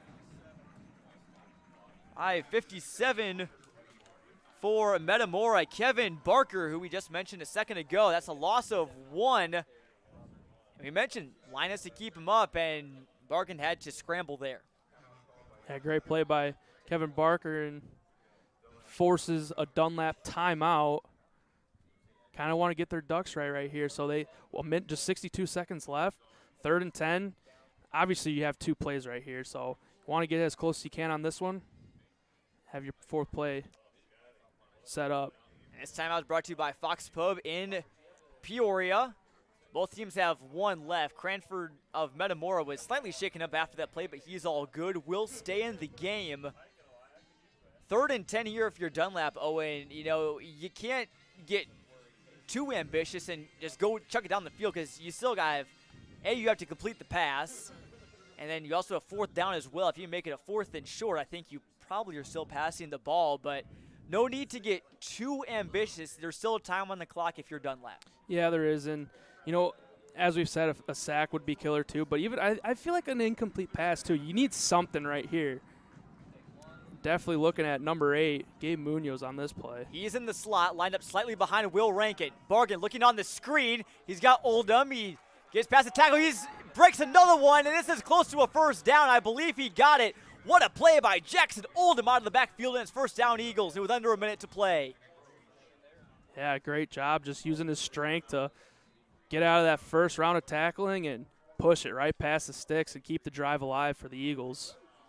Great play call there from Brett Caslett. I'm sure Metamora wasn't expecting them to throw it to Jackson Oldham, of all people, who only this year doesn't have that many carries, as there's a downed Redbird. So advantage Dunlap here, because now you get a free extra timeout as they tend to that injured player. But now you're in Metamora territory. This is the exact same spot that Dunlap was in last week, at the 47-yard line, driving with a chance to win the game. At a 4th down, GB Kruzik of Morton swatted it away. Now they're in the same position again. Can they learn from last week and maybe put together a game-winning drive, or does Metamora come back? They certainly looked at it on film throughout the week on how they could have done better on that ending of the last drive last week, and they knew they were going to be in a spot tonight where they were going to have to probably go to a similar play, but can the players execute this time around? As Wes McNeil down for Metamora, he limps off the field but on his own power, so have a new linebacker coming in for the Redbirds. That would be A.J. Stone, the senior who's plays some H-back. All right, back to the action. 1st and 10 from the 49. Here's Johnny Bargan. Climbs the pocket. He's flushed out. He's got Marmion, and he picks up a couple of tires to the sideline, gets out of bounds. Nice play to pick up about 8 or so. You don't need it all. And Sutter, or I should say Bargan, did what he could. Wasn't sure if Marmion was his target, if he was going to throw it out of bounds. I mean, that's the initial thought I had, but had a kind of nice safety valve right there to go get some positive yardage and out of bounds, more importantly, to stop the clock. That's big. Makes it 2nd and short from the 41. I think Bargan's got the arm to go for the end zone here, but still 46 seconds left. You don't need it all on this play. Just got to keep making progress. More 4 wide receivers set. Oldham to help pass block. Bargan's got plenty of space. Rolls out, and a nice throw over to Max Sutter, who gets out of bounds inside the 30. A pickup of 13 on 2nd down. Dunlap keeps on moving. That's a perfect play call right there. Right at the end zone, find your 6'5 receiver, get out of bounds, and 40 seconds. Still have a timeout to work with. But this drive could – it's been great so far. This is a massive drive for Dunlap. They're still making the playoffs either way. It's not like their season's going to end tonight. But if they do want to host a playoff game in the first round, they probably have to win. If they want 3rd place in the Mid-Illini, they have to win. If they want momentum going into the playoffs, they have to win. They've lost 2 straight, hoping to change that tonight on this drive. Now inside the 30, here's Bargan dropping back and rolling out. He's looking for a man. It is almost intercepted. I think that was stoned there right now on the deflection. Eagles dodge a bullet. It'll be 2nd and 10. You know, something that they're really liking to go to here on this drive has been the bootleg, just rolling your quarterback out. Kind of with that play, it's like, you know, you don't know if you're like trusting your offensive line to hold up and pass pro, so you want to just get your quarterback out so he has time to find a receiver. That time nearly intercepted. That could have ended the ball game. Bargan needs to be smart here. 4 wide receivers again. And you see in this formation, here's Bargan dropping back again, looking for it deep. He's got Munoz. Physical play. And there is no flag on the play, at least that I saw. I don't know. There was a physical play there. Munoz talking with the ref. Boy, oh boy, that was the most contact we've seen without a flag tonight, and Dunlap, I'm sure, can't be happy about that. Once again, another one-on-one matchup. Just once again, seeing Munoz going for that one-on-one ball. And Metamora's defense on Munoz has been great. 3rd and 10 now from the 28. Dunlap needs another big play here. Trips left for Johnny Bargan, but he's looking. He's going to run it. He's out across the 25, out now across the 20, brought down from behind by A.J. Stone, and a flag flies in late. And Dunlap is motion. This is against Metamora. Oh, my. So you don't, if you're a Metamora fan, you don't hope this is an unsportsmanlike conduct or anything after the play. It was thrown shortly, I mean, right after his knee went down. A nice run from Bargan, but this is a big penalty call here. Jay Christoffel motions. It's against Metamora. They're picking it up. They pick up the flag, so what could have been some extra yards for Dunlap is all for naught. 20.7 seconds to go. Dunlap has a timeout, but I believe this will be 4th down and inches. Less than a yard. Bargan couldn't quite get there, and boy, you really wish, if you're a Dunlap fan, he did, because I don't know if you really want to go for the end zone here, because you got to pick up the 1st down. It all comes down to this next play. Yeah, and you know, using your final timeout right here, the 1st down will stop the clock, but and I feel like with that in mind, you want to run the ball, only needing a yard. I feel like Oldham's a good option right here. Just push forward. Then after that, it's going to get tricky because not much time on the clock, and you're so close to the end zone needing a touchdown. So this is going to be interesting. See what Brett Kazlat wants to dial up here on 4th and 1. If you do run the ball with a little sneak, I mean, again, you got Oldham, Bargan, Sutter, all big players. Bargan and Sutter over 6 foot. Sutter at 6'5". Oldham is strong back at 5'9", 200. But you need to spike it right away. Does Dunlap try and win it on this play? Just pick up a 1st down, or just get the 1st down? There are 4 wide receivers they're looking to pass. You got to go with something safe here. No timeouts remaining for the Eagles. And now Jared Grebner calls a timeout for Metamora. The chess match continues. And oh my word, Owen, this game has provided us all that you could ask for. Mid-Illini after dark. We got to do this more often. For sure, John. And yeah, I mean, I'm just still amazed by how quickly this game turned from the offensive input that there was going into the first half, but now a defensive output in the second half. I mean, I just wasn't expecting this kind of a defensive showdown in the second half. It felt like this game could be either way. It could be a shootout. It could be a defensive game. It's kind of been right in the middle. Been a lot of give and take for both sides, but no way around this. Dunlap's hopes are rest on this play. They need to get a yard, if even that. Bargan did a nice job of scrambling out. This was one of the best scrambling jobs we've seen him do, but again, that was a huge tackle from behind. I believe it was A.J. Stone who brought him down just before the line to gain. And here we go. 4th and 1 for Dunlap with Jackson Oldham in the backfield. Trips to his right. Bargan tries to go for the hard count. They're not budging. They're going to pass here on 4th down. Bargan got his man and he's down. They have to go back and the clock stops on 1st down. He found Max Sutter down to the 14. Dunlap will get some chances to win it. They're going quick, and they spike it with 12.3 to go. Great pass from Bargan to Sutter on that nice little just kind of a curl route to pick up about 7.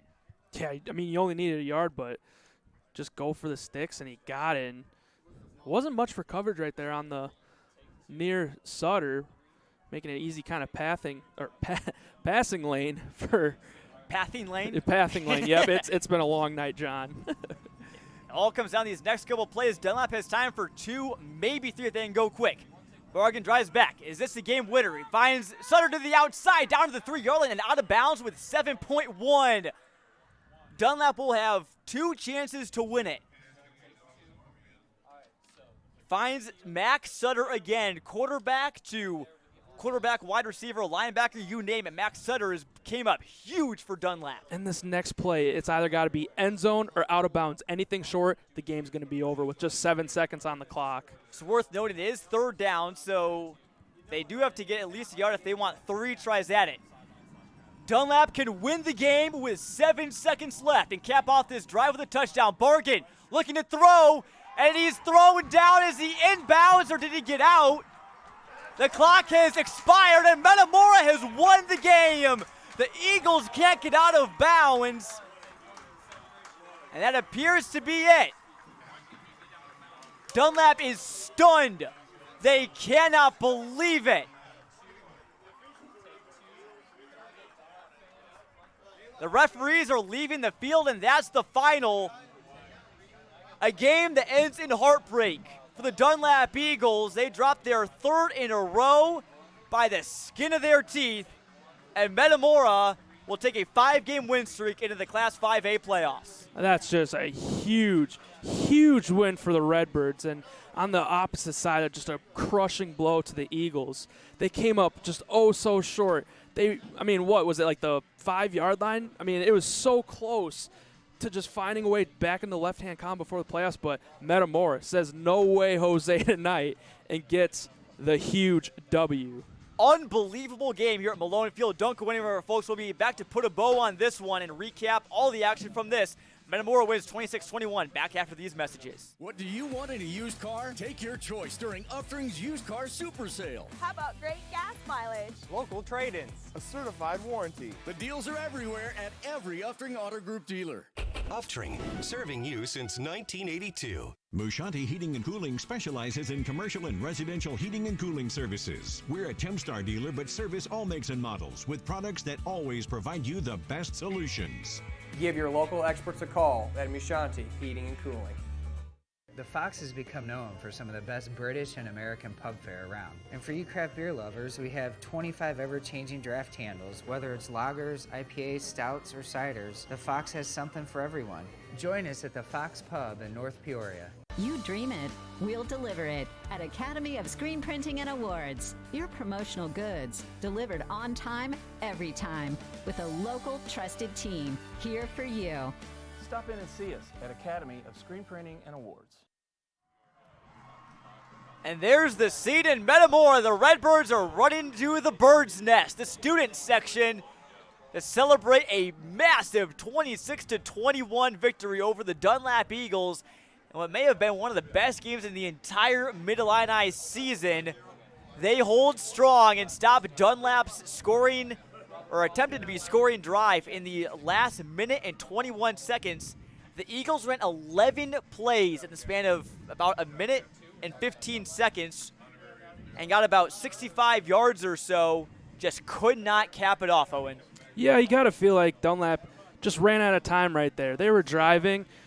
If it wasn't towards the end of the game, I feel like that they had their chance of scoring, but just one of those times where the clock beat you there. A big stop for the Redbirds on first down, but they kept him in bounds and the clock ran out. Dunlap had no timeouts left. Owen, obviously, hindsight's always 20/20, but that play call, I think, I don't know if it was a play call or if it was a decision by bargain, but you got to throw it in the end zone there.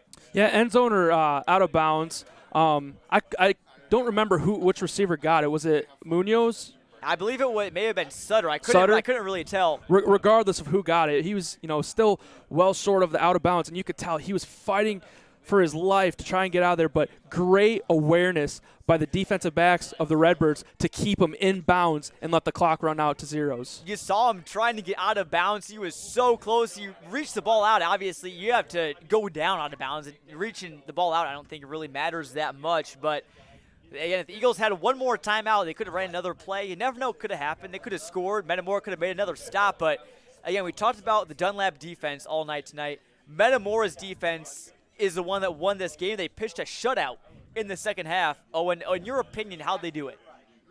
I feel like, it was more so like Dunlap, they just wanted to air it out, keep on airing it out.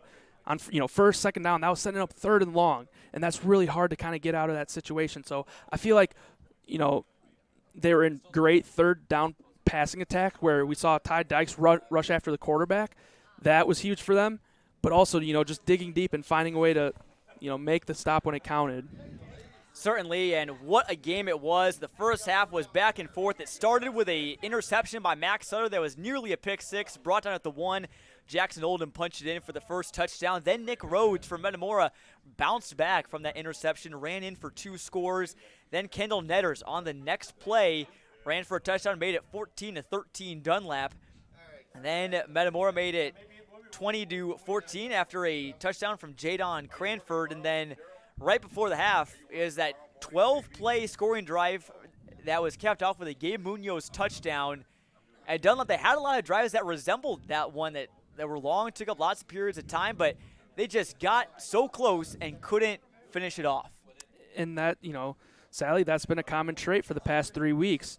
You get so close and you can't finish it. It looked like in the first half they kind of they overcame that difficulty putting up the 3 touchdowns, but second half they were shut out, and a lot of drives like that, driving down the field and ended up with zeros on the scoreboard. Certainly for the Eagles, and we'll start with them. Obviously, again, you don't want to lose 3 games in the regular season straight. Believe it or not, that's the first time that Dunlap's lost 3 straight regular season games since 2014. Obviously against a very tough schedule. You got Morton, who's ranked in the top 10. Washington, who's ranked in the top 10. Metamora, who's not, but still a very good football team. But Dunlap is also a team that is worthy of a top 10 spot. They were in it for a while and everything, but you just haven't been able to bring it out. And they've been able to learn a lot, though. And that's the silver lining if you're Dunlap. You learn a lot before the playoffs. Maybe get a chance to hit the reset button in practice this week, but still, this one's going to sting for Dunlap, no question. Oh, for sure. It stung for the past 3 weeks for them. Especially last week only losing by 4 points to Morton, and now this week just a 5-point loss. You combine that, simple math, that's 9 points in 2 games. So, they're not far from it. They're right there. They're just a play or two here or there from, being on top of these ball games. And so what they're doing it's right there for the playoffs. It's just the little things that they're going to have to work on if they want to find a way to win a couple playoff games. Certainly, and Metamora, switching the focus to them, they'll head into the playoffs at 7-2. Again, nothing's guaranteed, but that win was huge for their hopes in hosting a playoff game. There's a good chance that the Redbirds may be back at Malone Field next Friday or Saturday, depending on what seed they are or who they play. Again, pairings and brackets will be determined tomorrow evening, but this Redbirds team will bring in 5 straight wins into the playoffs. They lost to Washington and Morton 2-2 at one point, but it's a 7-2 team that you figure most playoff teams are probably around 7-2 or so, but Metamora is not a 7-2 team that you're going to want to face. Definitely not. The 5-game win streak. You get to this part of the season, there's only going to be one team that, finishes that across 8 classes, I should say. There's going to be 8 teams that finish with a victory. So it all comes down to who's hot. And right now, that's the Metamora Redbirds. 5-game win streak into the playoffs. They're right where they want to be. They found a way tonight with their defense and with their running game as well. Nick Rhodes with 2 touchdowns, but then also that second half touchdown for Metamora, that fumble that was picked up. Jadon Cranford lost it. Nick Rhodes, the play that won the game, picked it up, ran it into the end zone. So he has 3 touchdowns tonight. I think he's probably our player of the game. That's fair to say. You make, 3 total touchdowns with that.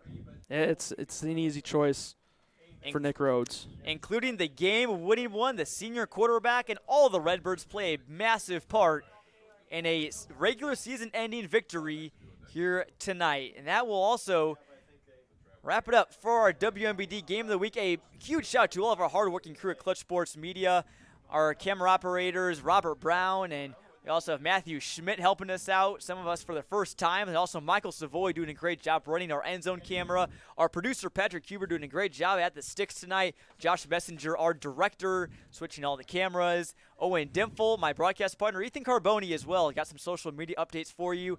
And Gabe Miner from Metamora is going to have some photos for us. Watch out for our social media feeds for that. And stay tuned to our social media feeds to announce where we're going to go next week for our Games of the Week. We may be coming back to Metamora. Who knows? But we do know that it's been a great game tonight, one of the best you'll see in the Mid-Illini, and no better way to put a bow on the regular season. For all of our crew at CSM, I'm Jonathan Michael saying so long from Metamora. The Redbirds pick up a big win to end the season.